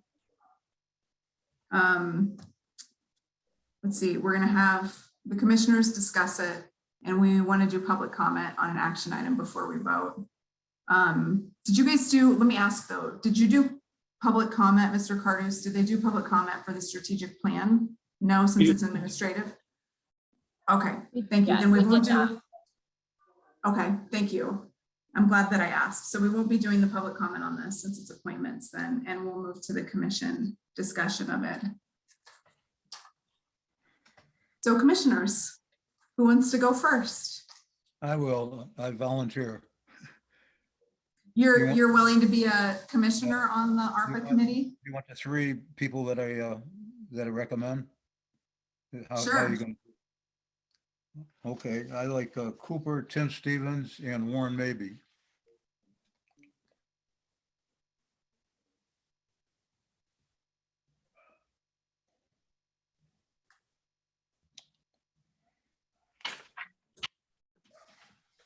Okay. Thank you for getting us started. At first I thought, Commissioner Friedman, that you were volunteering to be the commissioner on the ARPA committee. I got excited there for a minute. Other commissioners? Yes, Thanks Madam for- Chair. Yes, Commissioner Schwartz. It's nice to see what looks like to me a very diverse group of candidates. First off, I think it's great. Be good representation with the field I'd like to see nominated. I would go with Chris King, Karen Cooper, and Warren Maybe. Those are my two thoughts, or three. And thank you, I yield. Thank you, Commissioner Schwartz.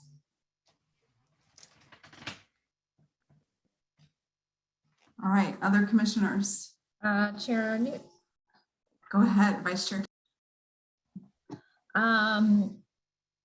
I particularly would like to see Tim Stevens on this committee. He has certainly done this work before and in his day type jobs from his resume, and I know his work with Comida. I think that he would be a great person on this committee and maybe help expedite things a little bit. So I would be especially glad to see him on this committee. My two other thoughts would be I'd like to see Alita Stans, and then either Chris King or Karen Cooper. Either of those would be a great fit. I feel like to see us kind of mix it up a little bit, but Those are my thoughts. Thank you. Vice Chair Kale. Commissioner Lyons. I echo my fellow commissioners' points on the diversity of candidates. I am impressed and appreciate the perspective that I would expect all 5 of them would bring. I think where I diverge from Vice Chair Kale and converge with Commissioners Freeman and Schwartz is in support of former Commissioner Maybe. I think that his experience working on the budget for the city, which we're undergoing right now, is invaluable experience that he could bring to this ad hoc committee. And I have a strong appreciation for institutional knowledge, and I think that to exclude his application would be forfeiting valuable institutional knowledge. And so my 3 votes would be for Warren Maybe, Karen Cooper, and Tim Stevens. And I yield. Thank you. I am taking notes and wishing I had like a spreadsheet, but that's okay. I don't need a spreadsheet. Let's see. So I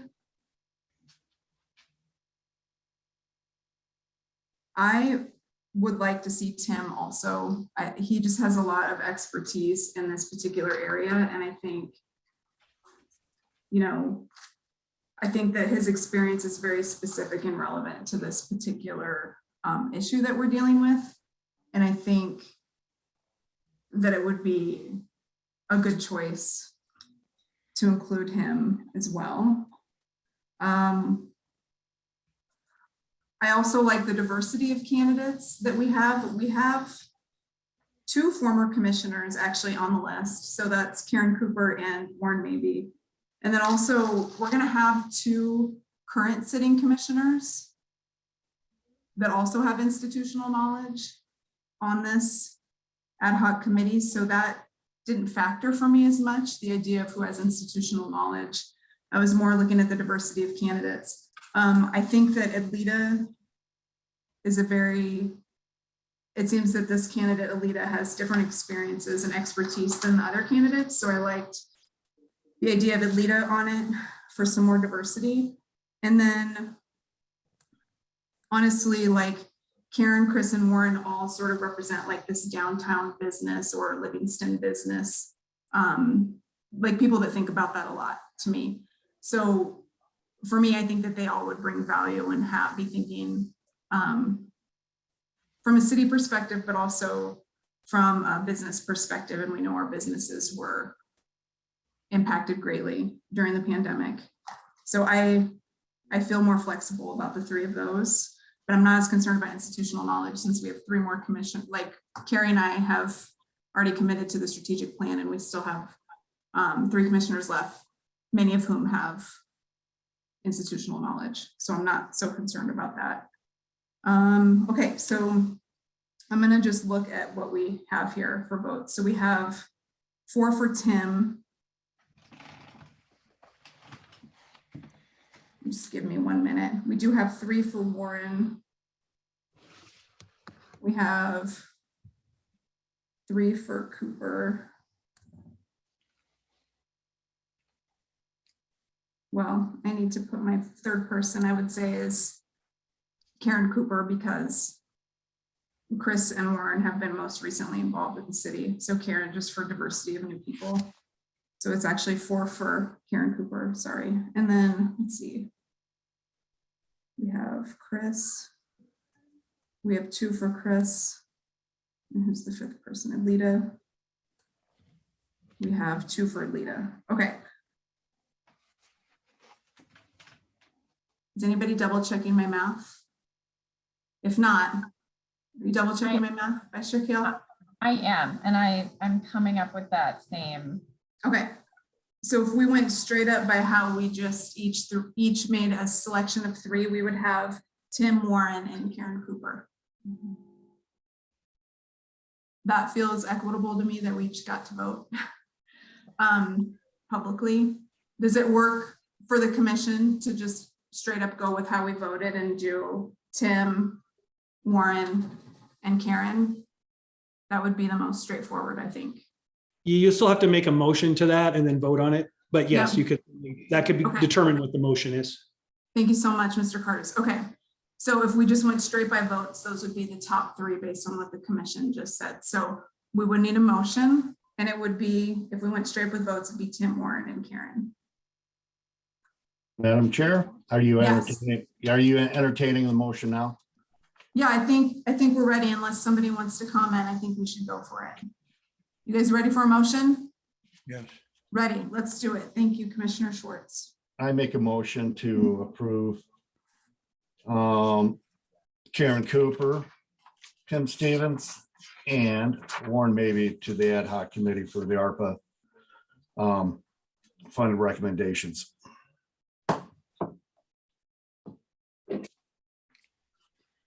Second. So motion by Schwartz and a second by Lyons for Tim Stevens, Warren Maybe, and Karen Cooper. I think we're ready for a vote then. So let's move it to a roll call vote, please. Chair News, 4. Vice Chair Kale, 4. Commissioner Friedman, 4. Commissioner Schwartz, 4. Commissioner Lyons. 4. Motion passes, and thank you so much to everyone that applied and for your willingness to be on this committee. And we're really looking forward to working with you. And thank you, Warren, for being here tonight also. Okay. And thank you, commissioners. That was good. Nice and moving forward with all of us being involved. Next on the agenda is action item C. So this is discuss, approve, deny Livingston Chamber's request for fee waiver for 2022 annual parade. Mr. Cardus. Thank you, Madam Chair. So the chamber has requested a fee waiver for the annual parade. You can see on page 185, the estimate of what the charges would be. They have requested a fee waiver for everything over $600, which would equate to about $2,055 for this year's parade. Again, the packet as approved, there's no issues with the city supporting the parade. The police chief chose one of the 2 parade routes that the chamber requested. And this has been historically supported by the city. I would recommend continuing to historically support that, but the only caveat is we have asked all applicants for special events to apply to the Tourism Business Improvement District for a grant. And so we would request that the chamber does that before we grant a waiver of these fees.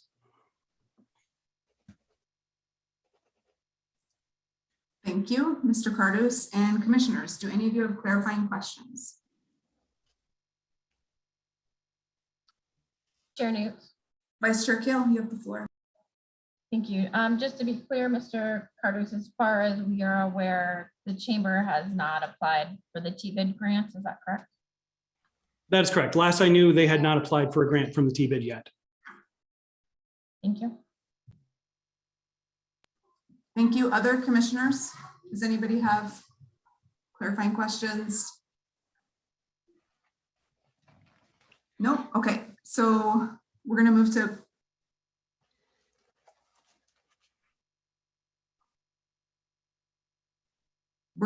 a motion first. First, we do a motion. So is there a motion for action item C?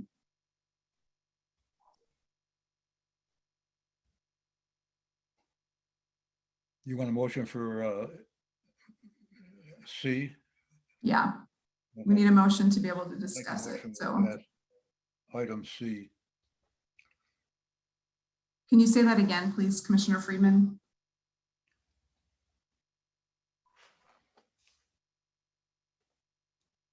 I'm sorry, I didn't hear you, Mel. Can you repeat that?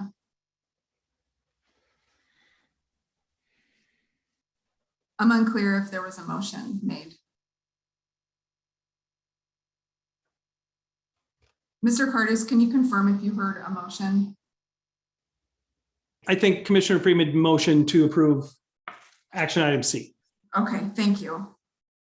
Okay, so we have a motion to approve action item C. Is there a second?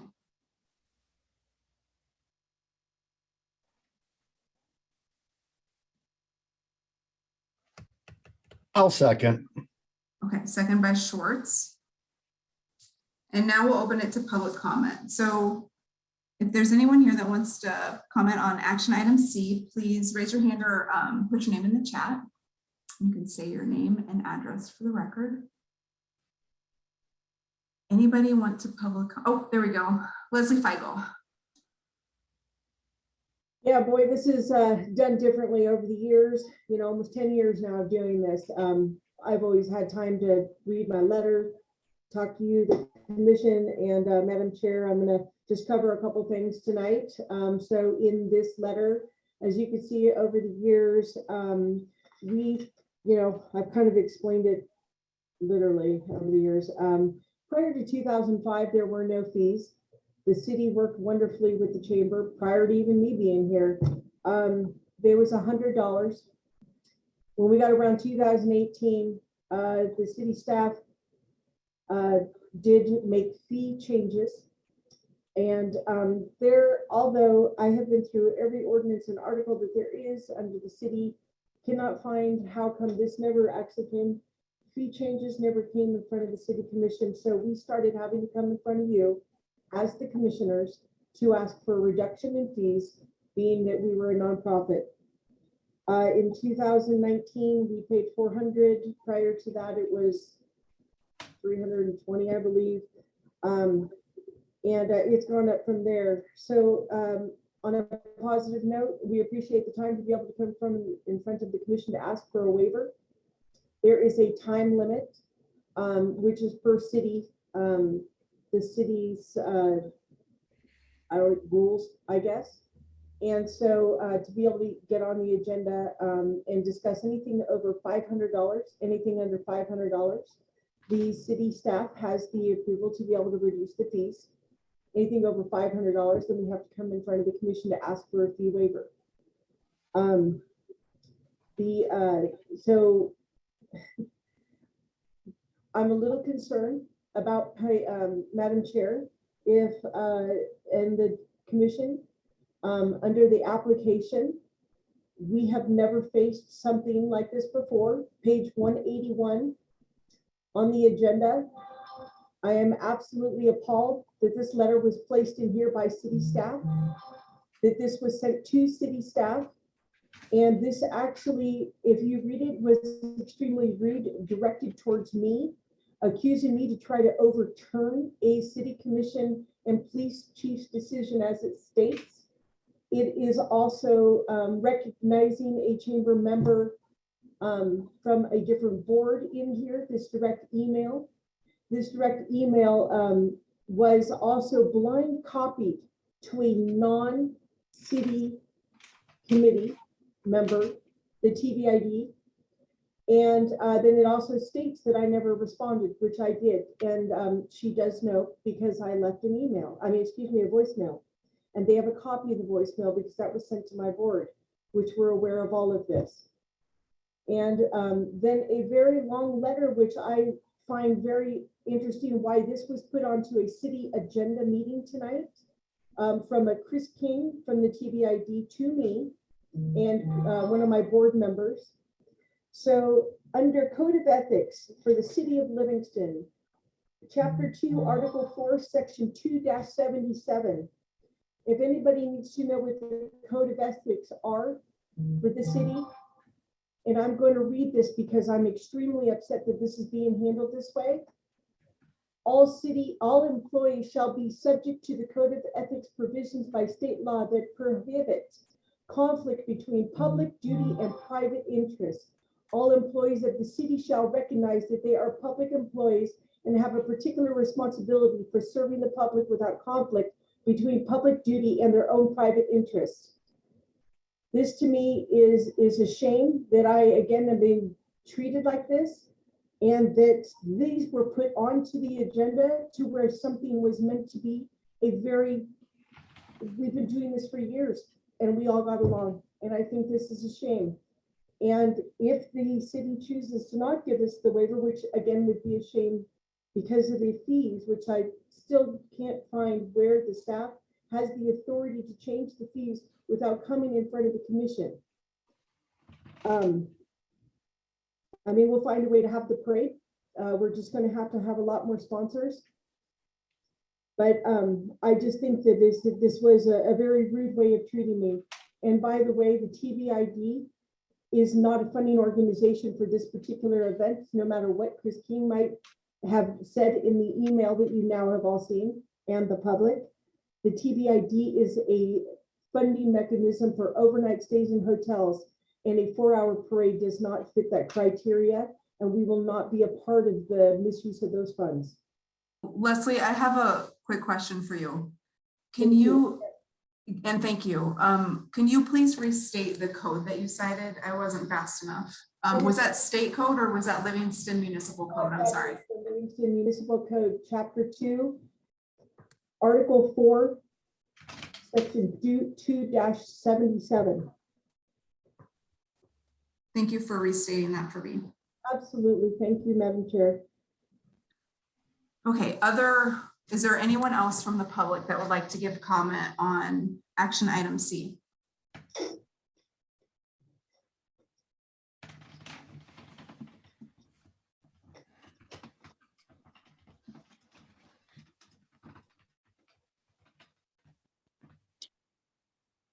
Okay, I don't see any other public comment.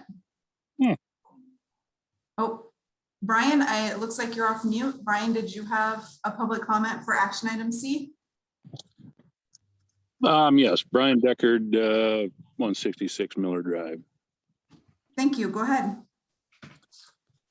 It seems to me as a outside person looking in,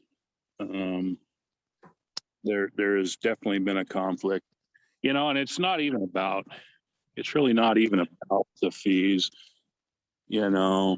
I mean, if they need the fees, I'll pay them, but I guess it just comes down to this hierarchy. Maybe that's the wrong word. I don't know. But I've watched a few of these over the years. And it just seems to me that there's an agenda on Mr. Cardos's part that he just does not want the chamber to succeed. So I just want to be careful. We should really not be calling out individuals in meetings and really keeping it to process and the agenda items, but please go ahead, Brian. Again, like Leslie, Ms. Feigl just said that the TBID funds are not to be used for certain things like this. It has nothing to do with the city itself and the fees for city purposes. And again, I mean, if you commissioners do decide to decline, I will gladly pay the fees. Thank you very much. Thank you, Brian. Is there anyone else that wants to give public comment on action item C?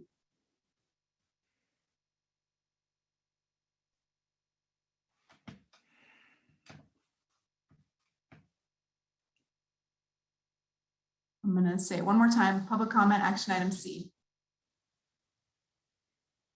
Okay, I don't see anybody. I don't see any hands. I'm just going to double check. Okay.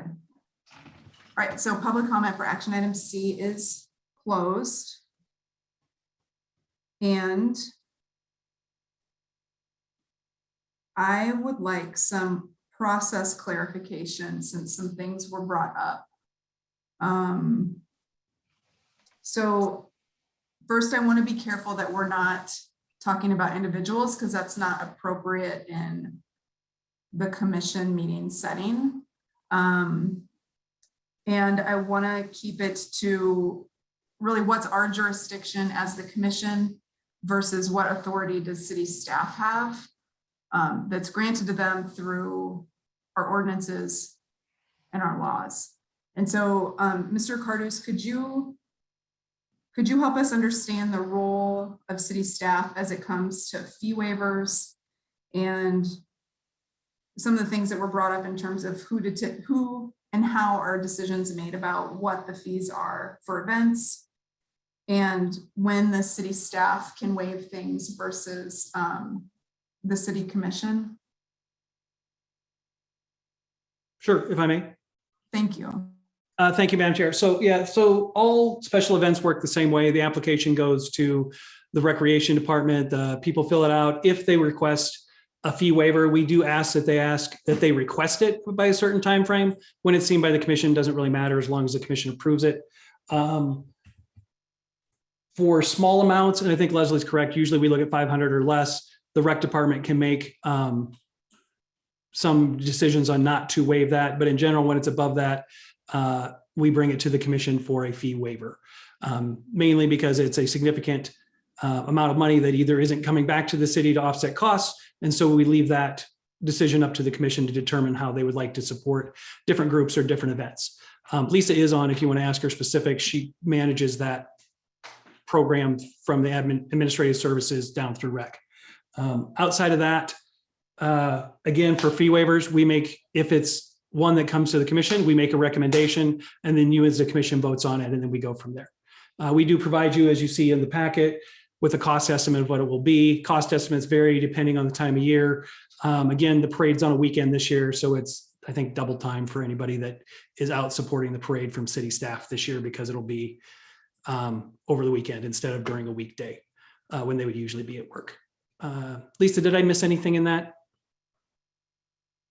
No, it's just that if we do have events that come in on a very short turnaround, sometimes we will waive the fees. We had a community memorial service event that was held at the Civic Center very recently, and that's one that we waived the fee for.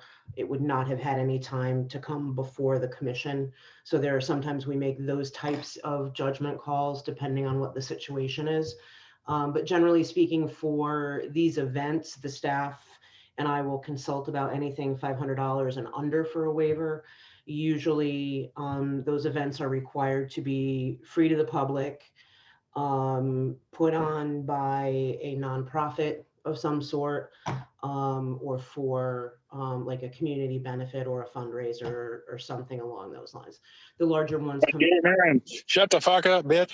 Okay, that I need that to be muted. That is completely inappropriate and there's no place for it at a public meeting.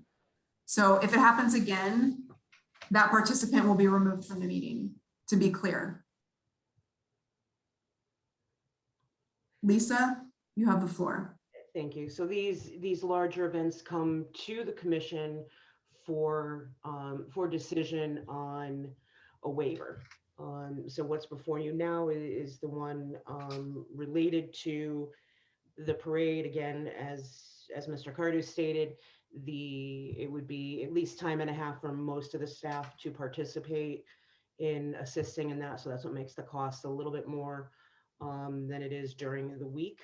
And these are decisions that are left to the commission. So if there's any other questions about our process, I'm certainly happy to answer.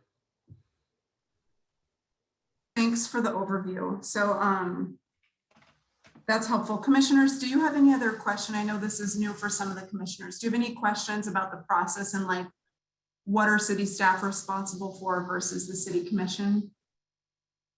Because I think that's important that we, as we all know, the commission has a lane and city staff has a lane. And so it's good to be on the same page and communicating clearly about that. Do any of you have clarifying questions about that?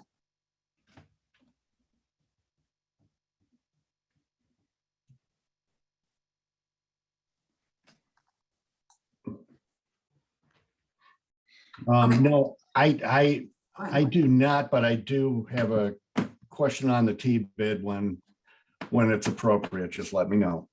Go for it. Commissioner Schwartz, you have the floor. I'm just curious if staff has read Leslie's letter regarding the T-bid that that's illegal use of T-bid funds to for fees regarding this. I'm just wondering if you guys had a chance to weigh in on that at all, or if he had seen the letter at all anyway. Thank you. I yield. Mr. Cardus, do you know the email that, or the letter that Commissioner Schwartz is referencing? I don't think so. I don't think I've seen a copy. I apologize. It only went to the commissioners.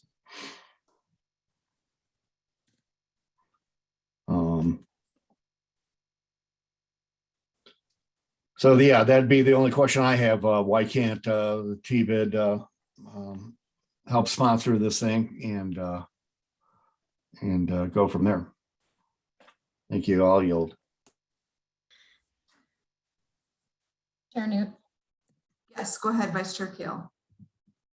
To sort of speak on what Commissioner Schwartz has brought up, my understanding is that T-bid can put funds towards events that would put beds in heads in the Livingston area.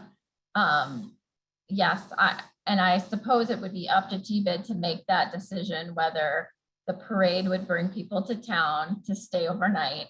And if that's the case, then they could use those monies towards that event. Of course, that would be up to the T-bid and their board to make that decision. I would suspect that, as I think Leslie has sort of mentioned in some of her correspondence with us, people come to the parade, they go from the parade to the rodeo, and they more than likely, if they're going to be here all day, potentially would stay overnight. That would put beds and heads in the Livingston hotels, and I would suspect would meet the criteria of T-bid being able to use those funds. Again, that would be T-bid's board to make that decision if they're following the rules that they are supposed to be following.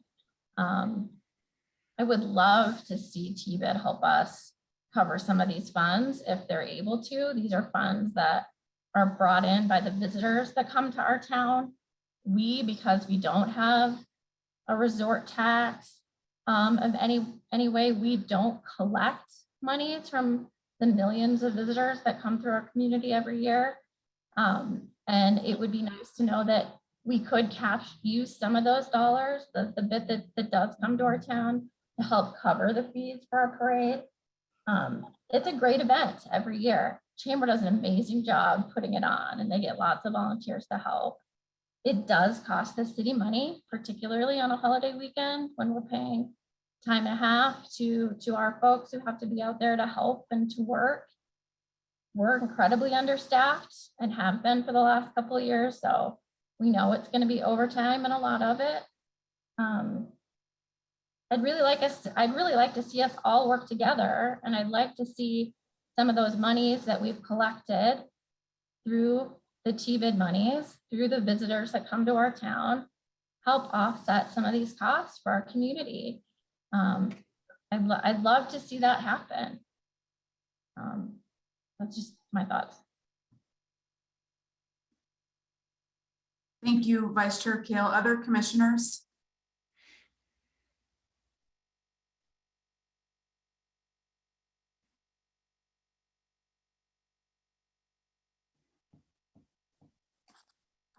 So I guess I will go then. I'm just reflecting on the introduction from city staff on this item. And I just want to make sure I heard you right, Mr. Cardus. It sounds like what you were saying was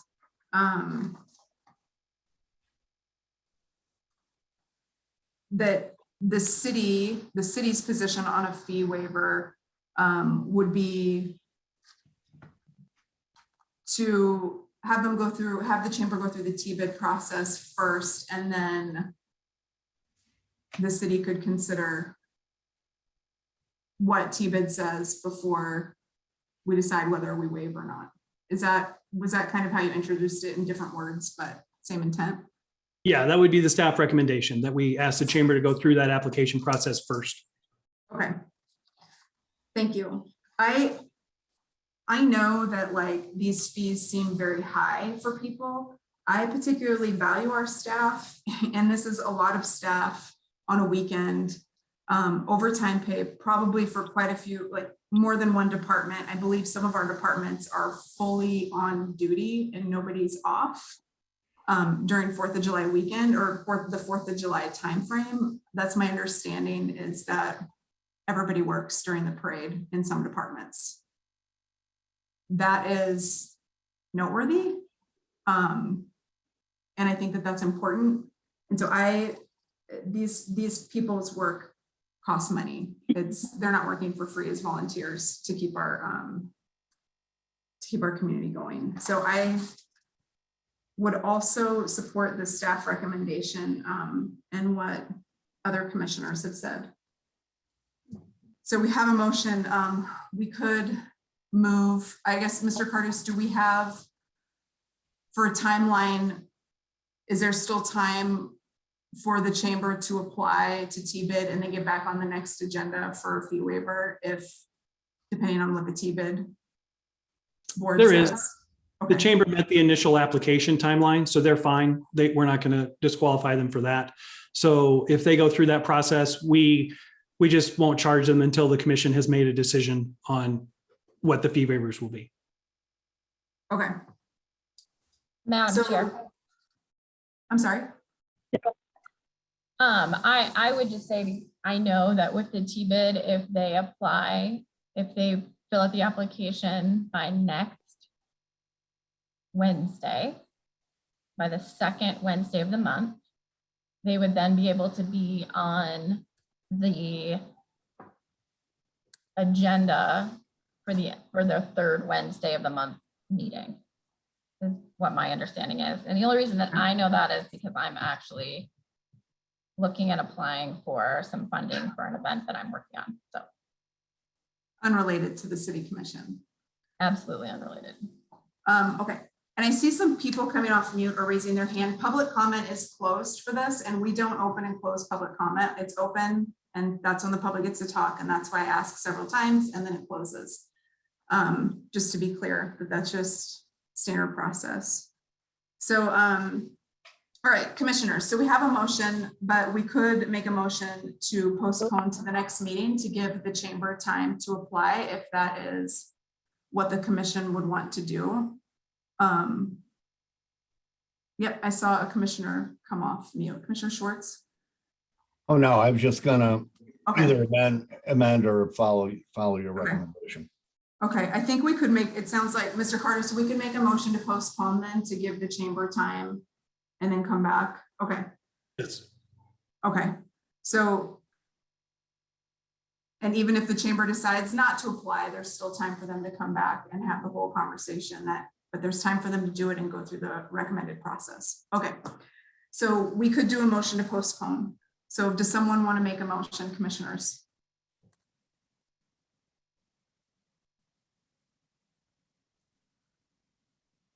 And if you make a motion to postpone, just remember to specify which meeting we're postponing to.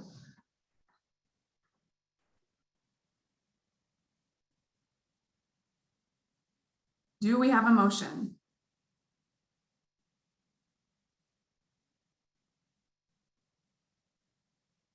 Yeah, heck, I'll make a motion to postpone Until the next meeting? until next meeting, yes. Okay. Do we have a second? Second. So motion by Short, second by Freeman to postpone the chamber's request for fee waiver for the parade till the next meeting to give them time to go through the TBID application process. And let's move it to a roll call vote, please.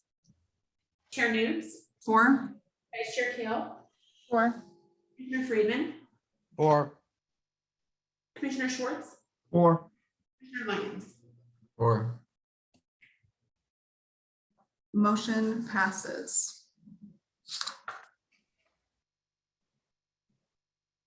Okay, next up on the agenda is action item D. Discuss, approve, deny Livingston Area Chamber of Commerce's fee waiver request for 16th Annual Wheels Club Car Show. Mr. Cardus. Thank you, Madam Chair. So this is a request for a fee waiver for the car show, which usually happens in June each year. This one, if you'll note on page 196, is under $500. So staff could do this one independently if you so wished. The reason we brought it for you tonight is twofold. One, the chamber requested it, so we brought it forward. Additionally, it stands in the same category. We would request that they go and request funding from the TBID, and then staff would make a recommendation or make a decision on that at that time. So our recommendation would be the same, just to request that the chamber go through the process of applying to the TBID for the funding, and then afterwards bringing that to, in this case, just staff, probably because of the timeline, because it's a June event, and we would look at it from there.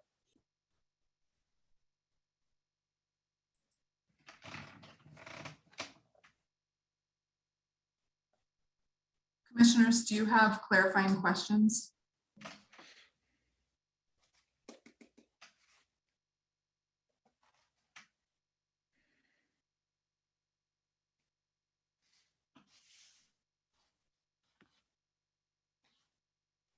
Vice Chair Kale, you came off mute.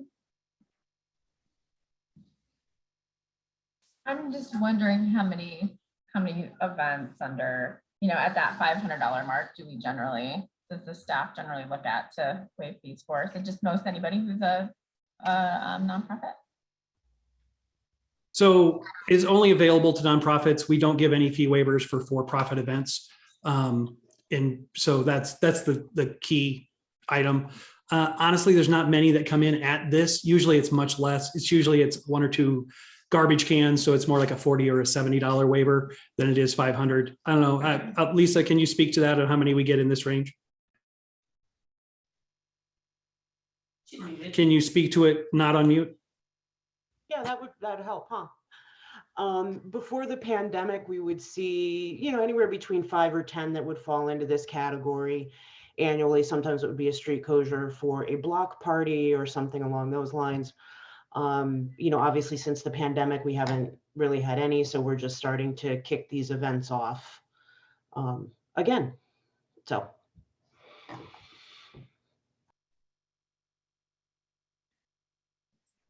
Vice Chair Kale, you still have the floor. Did you have any other follow-up or clarifying questions? I do. Okay. Other commissioners, do you have clarifying questions before we open it to public comment?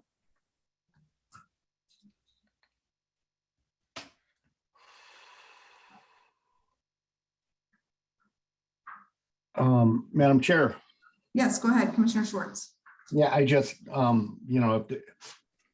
once again, if there's funds available and there's an application process to at least try to get these funds to offset things, I'd like to see that. Happen.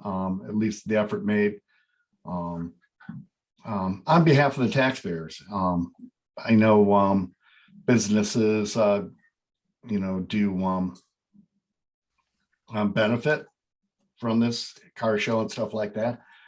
But fact of the matter, it does cost taxpayers money. So if there's at all, a chance to help recoup some of this, I'd like to see it happen. Thank you. I yield. Thank you, Commissioner Schwartz. Okay, other commissioners, do you have any clarifying questions? Otherwise, I'm going to open it to public comment. All right, so if you want to give comment, I see hands up already. When I call on you, just state your name, first and last, and your address for the record, and then you'll have 4 minutes. So Catherine, you're up first. Point of order. Point of order. Okay. Do we need to make a motion? Yeah, let's have a motion first. Does somebody want to make a motion to approve action item D? So moved. Do we have a second? I'll second. Okay, thank you, Vice Chair Kale. All right, now we're going to move to public comment. So Kathy, you're up first. Just state your first and last name, and then you'll have 4 minutes to comment. And your address, please. First, last name, and address.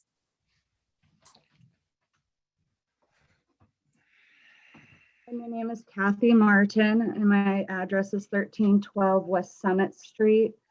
My home is filled with a lot of teenagers right now that are just watching online to express a concern that it's 8:04 right now, and they want to address one of the very last items, and we have all been here and there's only been 5 people.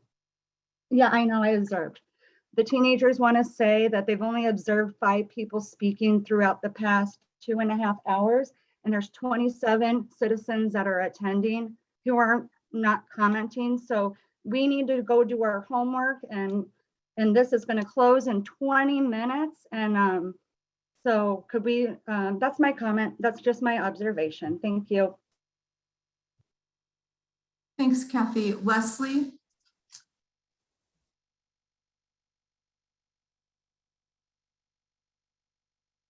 Okay, so this is the 14th annual car show. The car show, we moved, we host it with the Livingston Wheels Car Club, who is again another nonprofit, to the Main Street area, out of being in parking lots and the grass areas when it started to grow, and away from Marks, it had got too big.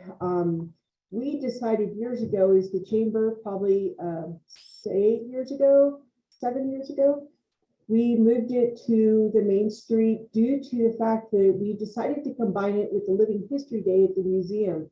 And we grew this event that opened up the museums. This year we have Family History Day. We had the Depot Museum will be open. We were running shuttles between all of these. The downtown is able to benefit. It kicks off the historic Livingston, summer season. And again, the city has always worked with our organizations to create these events. And it's always been incredibly easy. They just drop off the cones, the cars come in, they pull the carts, the cones behind them. The city really is minimal, doesn't do anything but drop off the cones and pick them up. We even put them at the corners so nobody would be impacted, and they could get them on Monday if they needed. And, it's just been always a conducive community. And I'm the car club, the message from Gil, and if he's not on the call, which I thought he was going to be on the call, was that, they can always move it somewhere else. These fees are just unrealistic, and going to a different organization, which is out of the timeline. We turned this in on the 28th of February, and if we were told back then we were supposed to, and I gave it to them, they said like they weren't interested. It's a very lengthy contract with the TBID. It also states on there the event you have to market it over 100 miles away for people to come in and stay the night. The cars don't come that far. Most of them come from Bozeman or Billings. Most of the people are here in the community. There's only a couple that stay at the hotels. They already have a room like every year. Again, this is not an event that falls into the criteria. So, I wrote the TBID. I know how it works. They changed the application, and the Car Show Club was not interested in going that route. And I did inform, not Lisa Lowry, but I believe I left it with Maggie Tarr, the message that was their choice. So, here we are. It's a minimal amount. I'm hoping that the commission would understand that, if we're going to bring something to the economy and bring life back to the community downtown, the businesses really could use it. And jumping through these hoops is just coming ridiculous. So, thank you. Thank you, Leslie. Are there other people that want to comment on this agenda item? Other public comment? Christina Nelson. Hi, Christina. Just introduce yourself and your address, and then you have the floor. Thank you. Christina Nelson, 88 Falls Creek Road. I guess I'm looking at it from the other side, even to where if I paid into that and it was all of the money was being used for a 2-hour event here and a 2-hour event here, I would be pretty pissed, and I don't think I would want to pay anymore, because that doesn't bring people to my motel. That's all I got to say.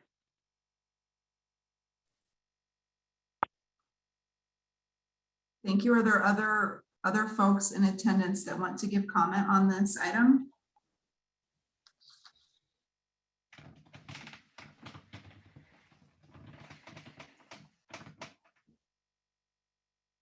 Hello.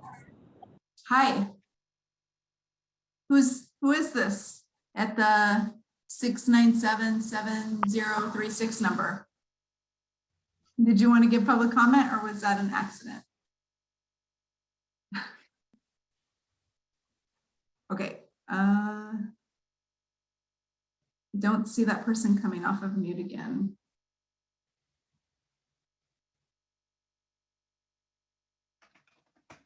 So I'm going to assume that was an accident. Staff, do you have a message or anything from that person? I just want to make sure if they're, okay, you don't either. Just want to make sure if they wanted to give comment that they had a chance. Does anyone else want to give comment? Okay, so public comment for action item D is closed and we will go back to the commission. Commissioners.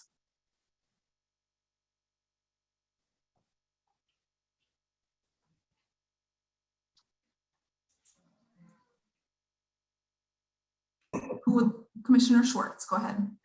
Yeah, I'm gonna go back to what Commissioner Kale commented on regarding the parade. That puts heads in beds, whereas perhaps the car club show might not. I don't know the number of participants and how far they do come. Leslie stated it's pretty local. I'd take her at her word on that. Just food for thought on that.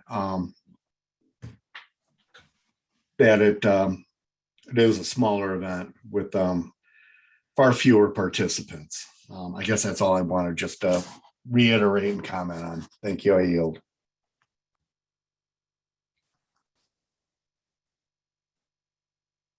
Thank you, Commissioner Schwartz.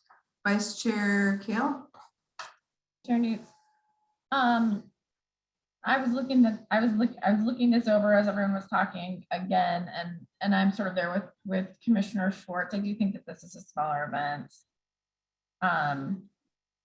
You know, there's not like the parade that's happening, and you know, the parade is happening in conjunction with an art show that happens all day long, and then there's the parade, and then there's a rodeo that goes into the evening.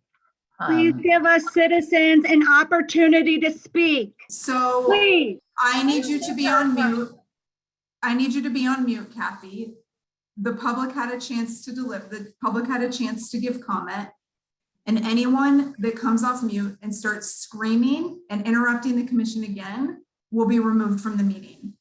And I would consider this the final warning. Am I clear? All right, Vice Chair Kale, you have the floor. Thank you, Chair Newt.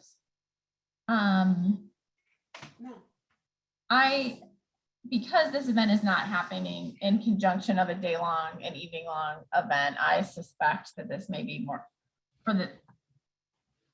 may not fit into what the TBID may be able to offer for help with fees on this event. So I'm sort of with Commissioner Schwartz in looking at this event in a different way than I'm looking at the parade.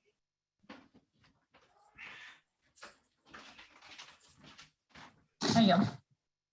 Thank you. Other commissioners?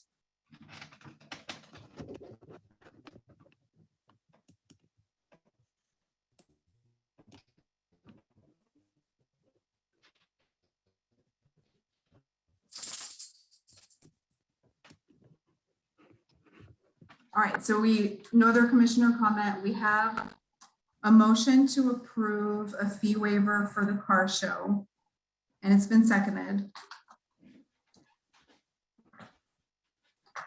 So if there's no other comment on this, and it sounds like no commissioners want to make a motion to amend or postpone, it sounds like we're ready for a vote. Is that Commissioner Schwartz? Did you have something you wanted to add? Nope, I agree. Okay. Do Thank we, you. do we know what the waiver reduction is going to be? Do we need to specify that? I'm sorry, I missed. Sure, we can get clarification. Mr. Cardus, can you please clarify that for us? They've asked for the full amount, the $460.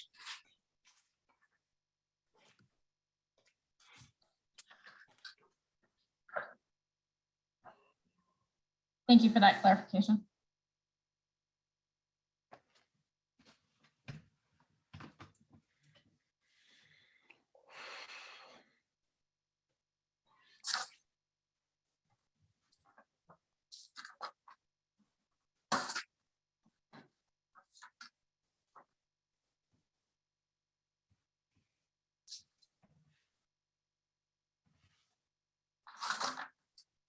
Okay.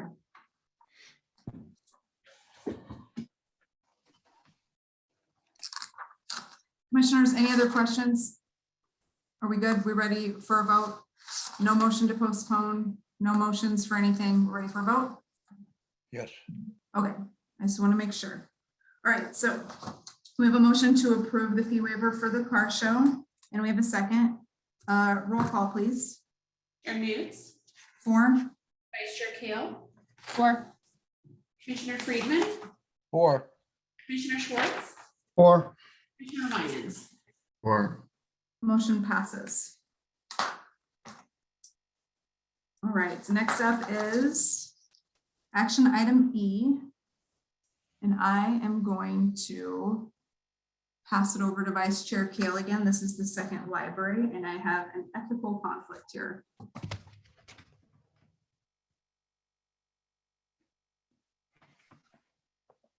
thank you, Chair Newt. So here we go, action item E. Discuss, approve, deny notice from MMIA regarding discontinuation of insurance coverage for Livingston City County Library. Mr. Curtis. Thank you, Madam Chair. So you may remember we brought this to you a couple meetings ago. What MMIA is asking for is for the city to make a decision on whether we intend to seek coverage for the library through an endorsement for insurance purposes. They are setting out some criteria. Those criteria are still changing somewhat. There's some moving deadlines as far as how long they'll provide coverage, depending on whether we're moving towards a agreement that they believe will meet the requirements of their insurance interests. So there's a lot of complicated pieces. I think most of those can be to come. The real question tonight is, do we want the option to move forward?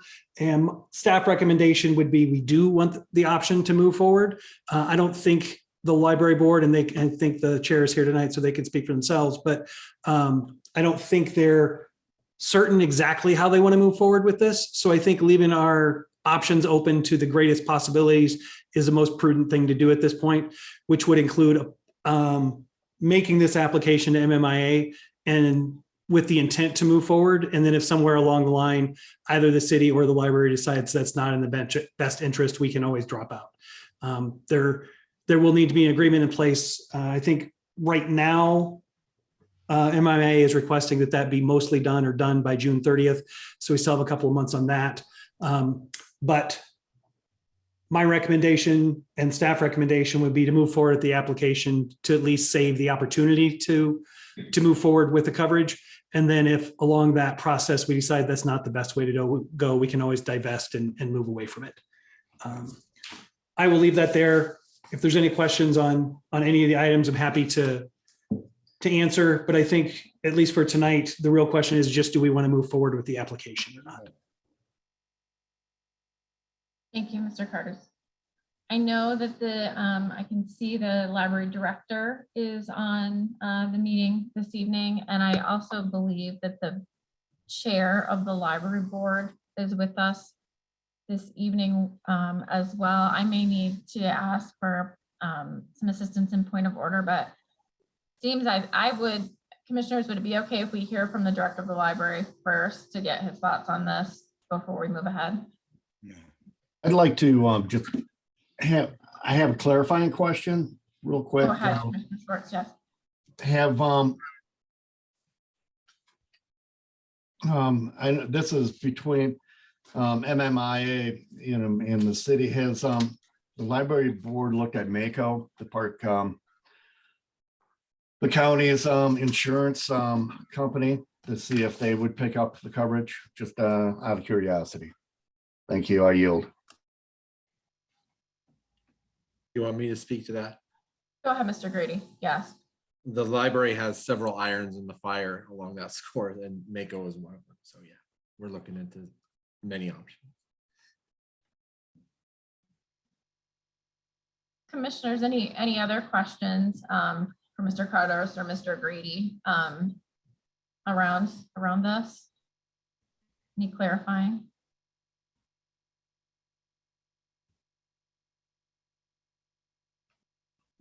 Commissioner Lyons?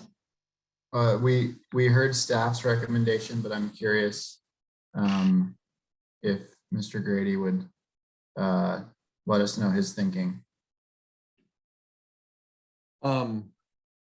Sure, and then the board president, who is Jack Longbine, if you see him over there, he can follow up or correct me if I'm wrong.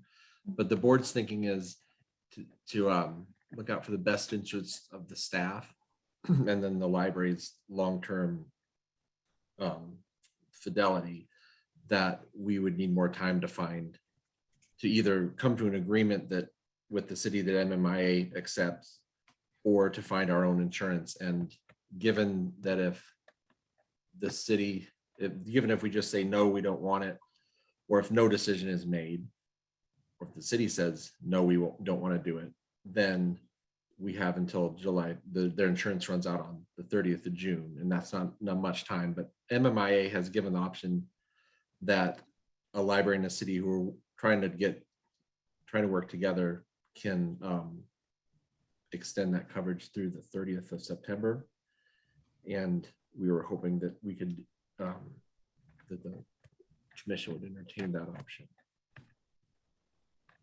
And it doesn't, in doing so, it doesn't involve accepting any of the conditions first, like giving up personnel control, or the city, or the staff of the library becoming city staff, or any of their criteria for further continued coverage.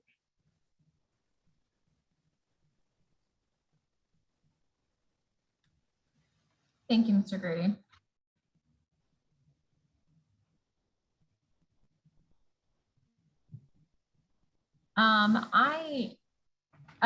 With the board chair of the library board, was there any follow-up on what Mr. Grady said on that anymore? Anything you'd like to add? That's Jack, right? Hi, this is Jack Longbine, and I am chair of the board, live at 311 West Callender. And I would just echo what Mitch already said. As a board, we have been very seriously looking at all the options. It's not a simple thing. Part of it is we're funded by both the county and the city. So we've also been talking with the county. And as a board, we clearly are asking to keep this option open because we really do need more time. Our understanding from the memos received from MMIA, it as long as we are discussing in good faith, negotiating in good faith with the city, that we can have an extension at least through the end of September, which should be sufficient time for us to get the answers we need. So we are very definitely asking you to keep that option open for the good of the library employees and for the good of the city, because the library is a really important part of the social structure of this city. So we just are asking you, yes, keep that option open, please. Thank you.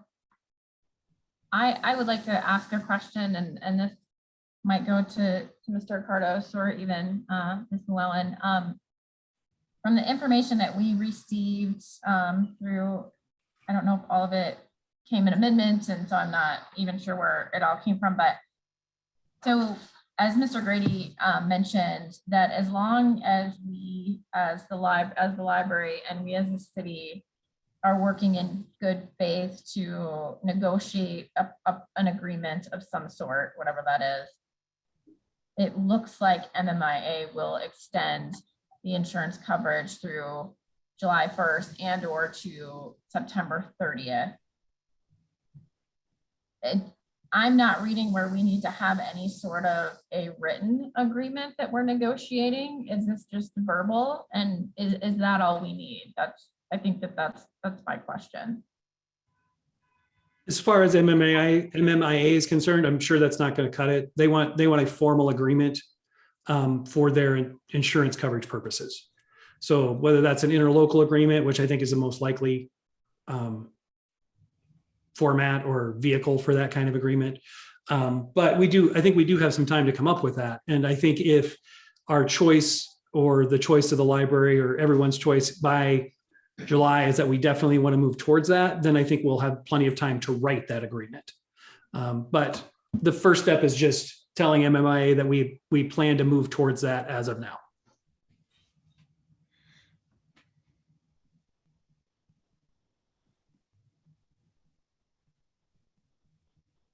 Commissioners, any other questions?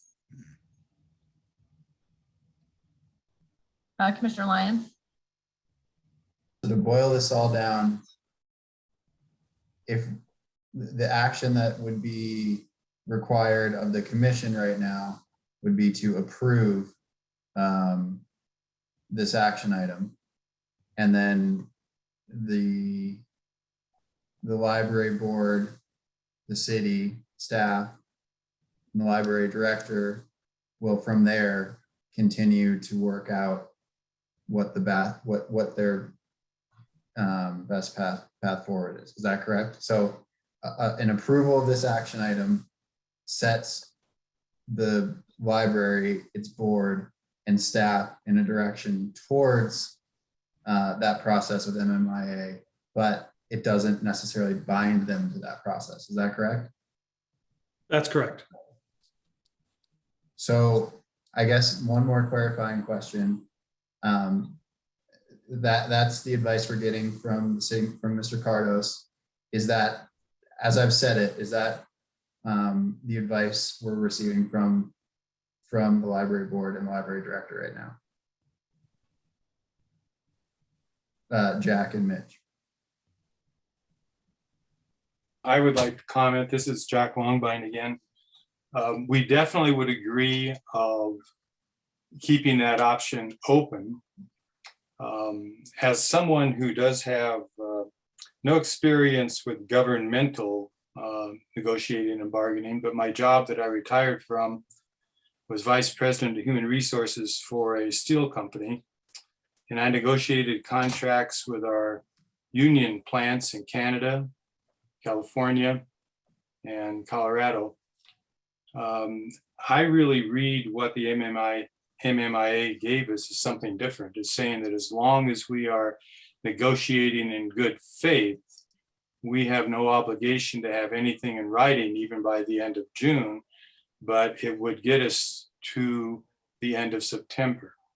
And I'm going to say again, as a library board, we see this issue as fairly complex.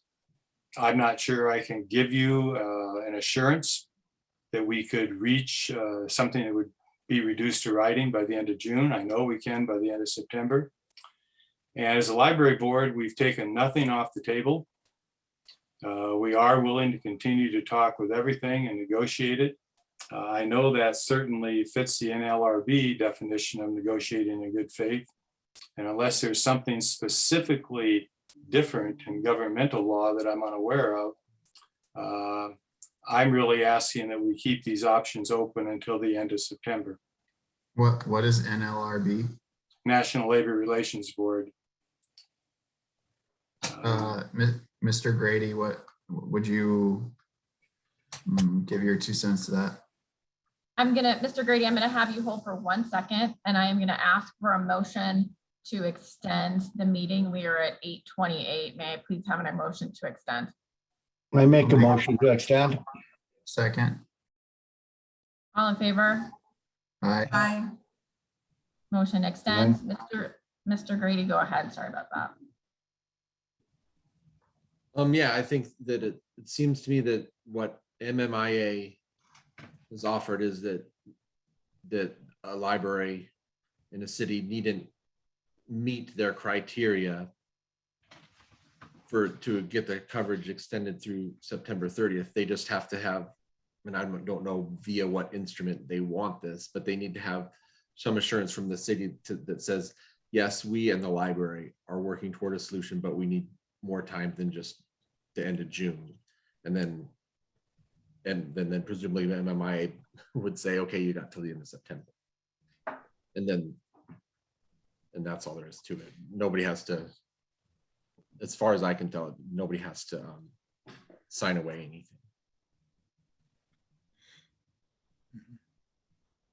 Vice Chair Kale, I guess this is this is a process question to the process experts on the call. If we were to postpone, then our decision on this, might that satisfy the needs of all parties? And I put that to anyone willing to answer who is actively part of this discussion. MMIA wants an answer by the 16th of this month. And the answer could be we accept that the city and the library came to an agreement, or that they didn't, or no answer is a default that they didn't. So it needs one of them. Yeah, so let me clarify what's before you tonight. There's no request from MMIA to have a written agreement by the 16th. It's just an endorsement of whether we want to move forward or not. So if you look at the addendum, the actual contract, there's just 2 blocks on it. One says, yes, City of Livingston intends to seek coverage for the public library through endorsement. That would move forward. The other one just says, no, City of Livingston does not intend to seek coverage for the public library through the endorsement. So there's no request or requirement to have anything written other than to sign this piece of paper that says we want to move forward, or no, we don't want to move forward. That's the only thing before you this evening. The rest of the deadlines, I'm guessing, will change 2 or 3 times as MMIA works with the state library and everyone else. It's already changed 2 or 3 times. And so there could be a lot of time to write an agreement.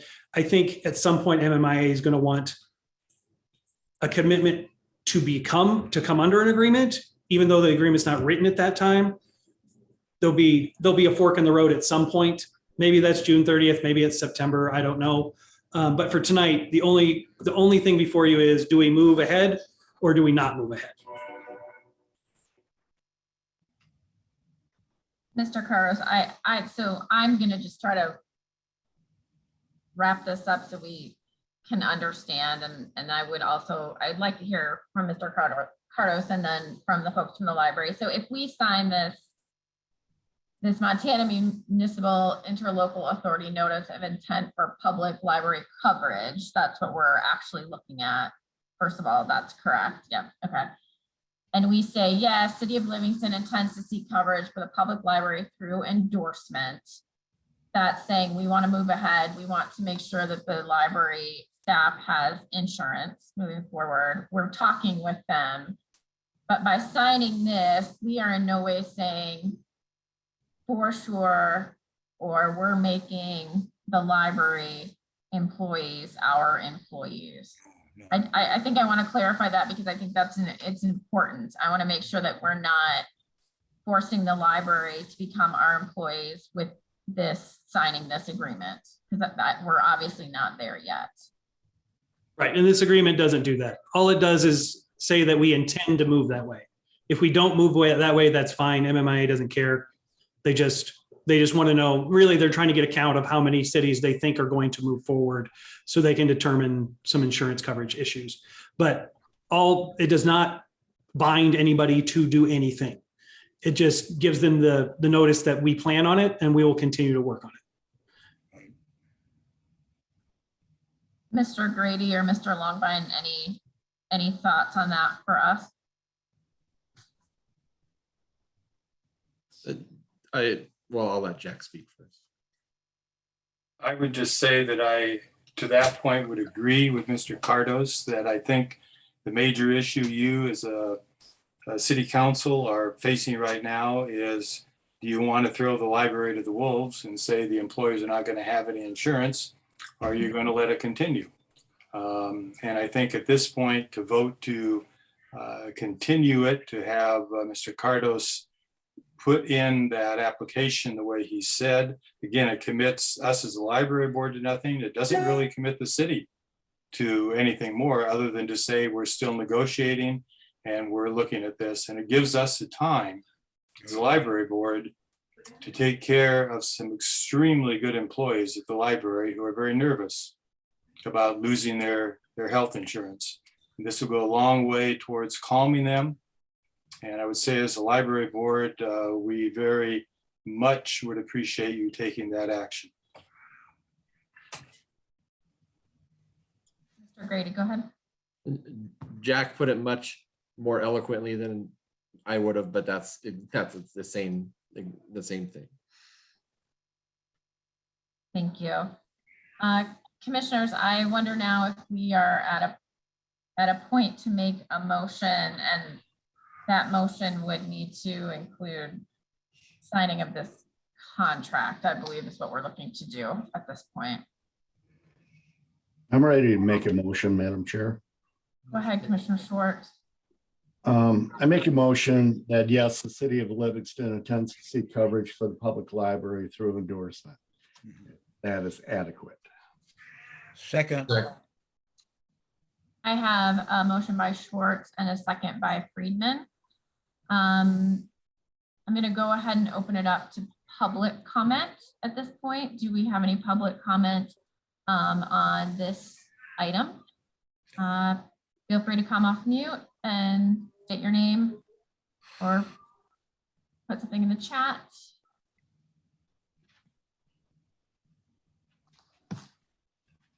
I am not seeing anything in the chat, nor am I seeing anyone come off mute. I will close public comment. Commissioners, any further discussion on this item? No.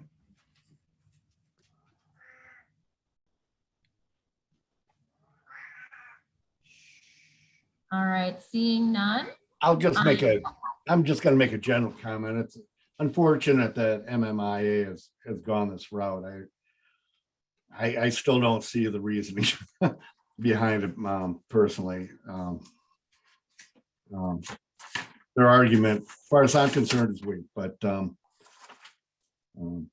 be that as it may, let's move forward. Thank you. Thank you, Commissioner Schwartz. Commissioner Lyons. I just want to clarify that the spirit of my questions and comments were just in an attempt to make a decision that's going to be amenable to the library board and its director. And I think that while the library board isn't a board that we come into contact with very often, my position about the boards that serve the Livingston Commission is that they're an absolutely fantastic resource, and I often prefer to defer to their prior efforts on these decisions. And so all of where I was coming from is just trying to make sure that we're making a decision that is in line with the wishes of the board and the library. And again, the library itself is a very important institution in our community, and we want to ensure its success and viability through a staff that is well taken care of. And so that's my intention here with my vote, and happy to continue to work with all of you to try and ensure that happens. I yield. Thank you, Commissioner Lyons. Commissioner Friedman, anything? No, let's just close it off the way we talked about it. Let's keep it open. I think we did enough. Great, thank you, sir. And yes, I know, I'm sure that this commission really does want to make sure that the library employees are taken care of. And we would really, I want to see us work together to find the best solution possible through this That's what we're doing. situation. So with that, I will ask for a roll call vote, please. So moved. Chair News, Abstain. Vice Chair Kale, 4. Schwartz, 4. 4. Commissioner Friedman. 4. Commissioner Lyons. 4. Motion passes. Thank you. And I'm going to hand the meeting back over to Chair Newt. Thank you, Vice Chair Kale. All right, so we're at the end of our agenda now. Moving into, I believe that's all the addendums. I don't think I'm forgetting things. So we're moving to city manager comments. I have nothing interesting this evening, but just a reminder that we do have the joint meeting with the county tomorrow. So please don't forget that it's here at City Hall at 1 o'clock tomorrow. Thank you for that reminder. And next on the list is Commissioner Lyons. I don't have anything to add except for thank you to Chair Newts for defending city staff and ensuring decorum in our meeting, and Vice Chair Kale for stepping into that role as it was necessary. You both did a fantastic job, so thank you. Thanks, Tori. Next up, Commissioner Schwartz.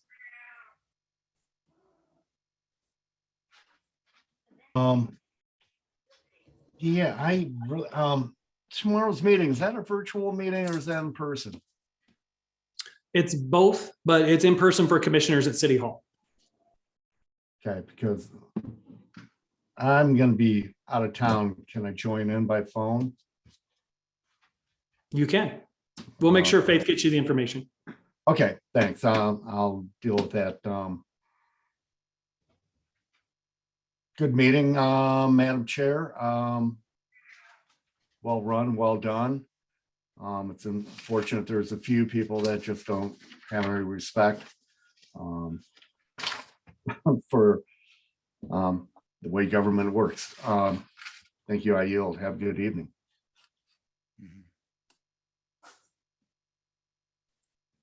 Thanks, Commissioner Schwartz.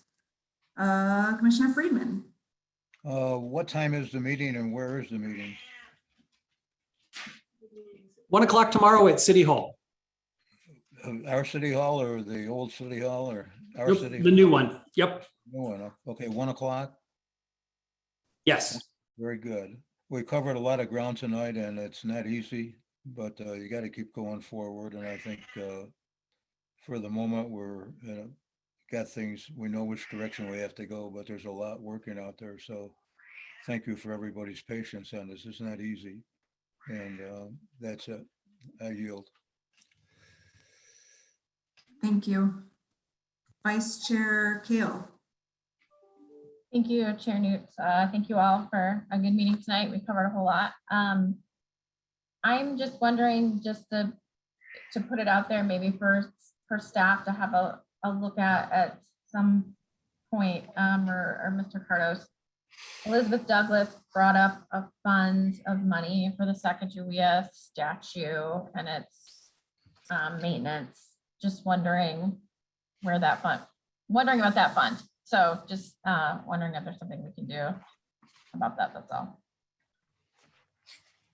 I can answer that quick if you don't mind, Madam Chair. Please go ahead. Yeah, that fund is absolutely out there. There's actually a few special funds like that deal with the parks. There's a parks fund. There's still the Skillman Trust. There's a Sacagawea statue fund. All those are out there. And we use those each year to fund portions of maintenance as necessary. But I think we will talk about those in enterprise funds and special funds. So we'll give you some information on those. Perfect. Thank you, sir. And I yield. Everyone have a lovely evening. Vice Chair Kale, I want to thank you for helping me tonight run the portions of the meeting that I should not have been running. So thank you for the seamless baton passing. And I guess to the public who have questions about city staff process or complaints about employees, I just want to remind folks that there is a way to file your complaints and get your questions answered. It's just not at the commission meetings. So if you have questions about city staff process, please reach out to our city manager. If you have concerns about employees, please reach out to the city manager. If you have concerns about the city manager, please reach out to the commission via email or meetings, but our public meetings are not the forum to talk about individuals. So I just want to make that really clear, that there is a way forward. It's just not always this venue.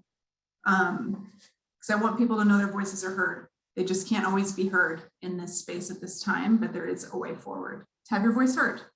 And I want to apologize to staff for those horrible comments that were said at the meeting. I think my remarks were clear that I thought there's no place for it and staff is not deserving. So I will continue to not tolerate that at our meetings. And on that note, thank you all for a wonderful meeting. We got a lot done before 9 o'clock. We did a good job. So thank you, commissioners. And that is all I have. So on that note, motion to adjourn. So moved. All right, all in favor, say aye. Aye. Aye. This Livingston City Commission meeting is adjourned at 8:45 p.m. on May 3rd, 2022. Good night, everybody. Good night. Bye.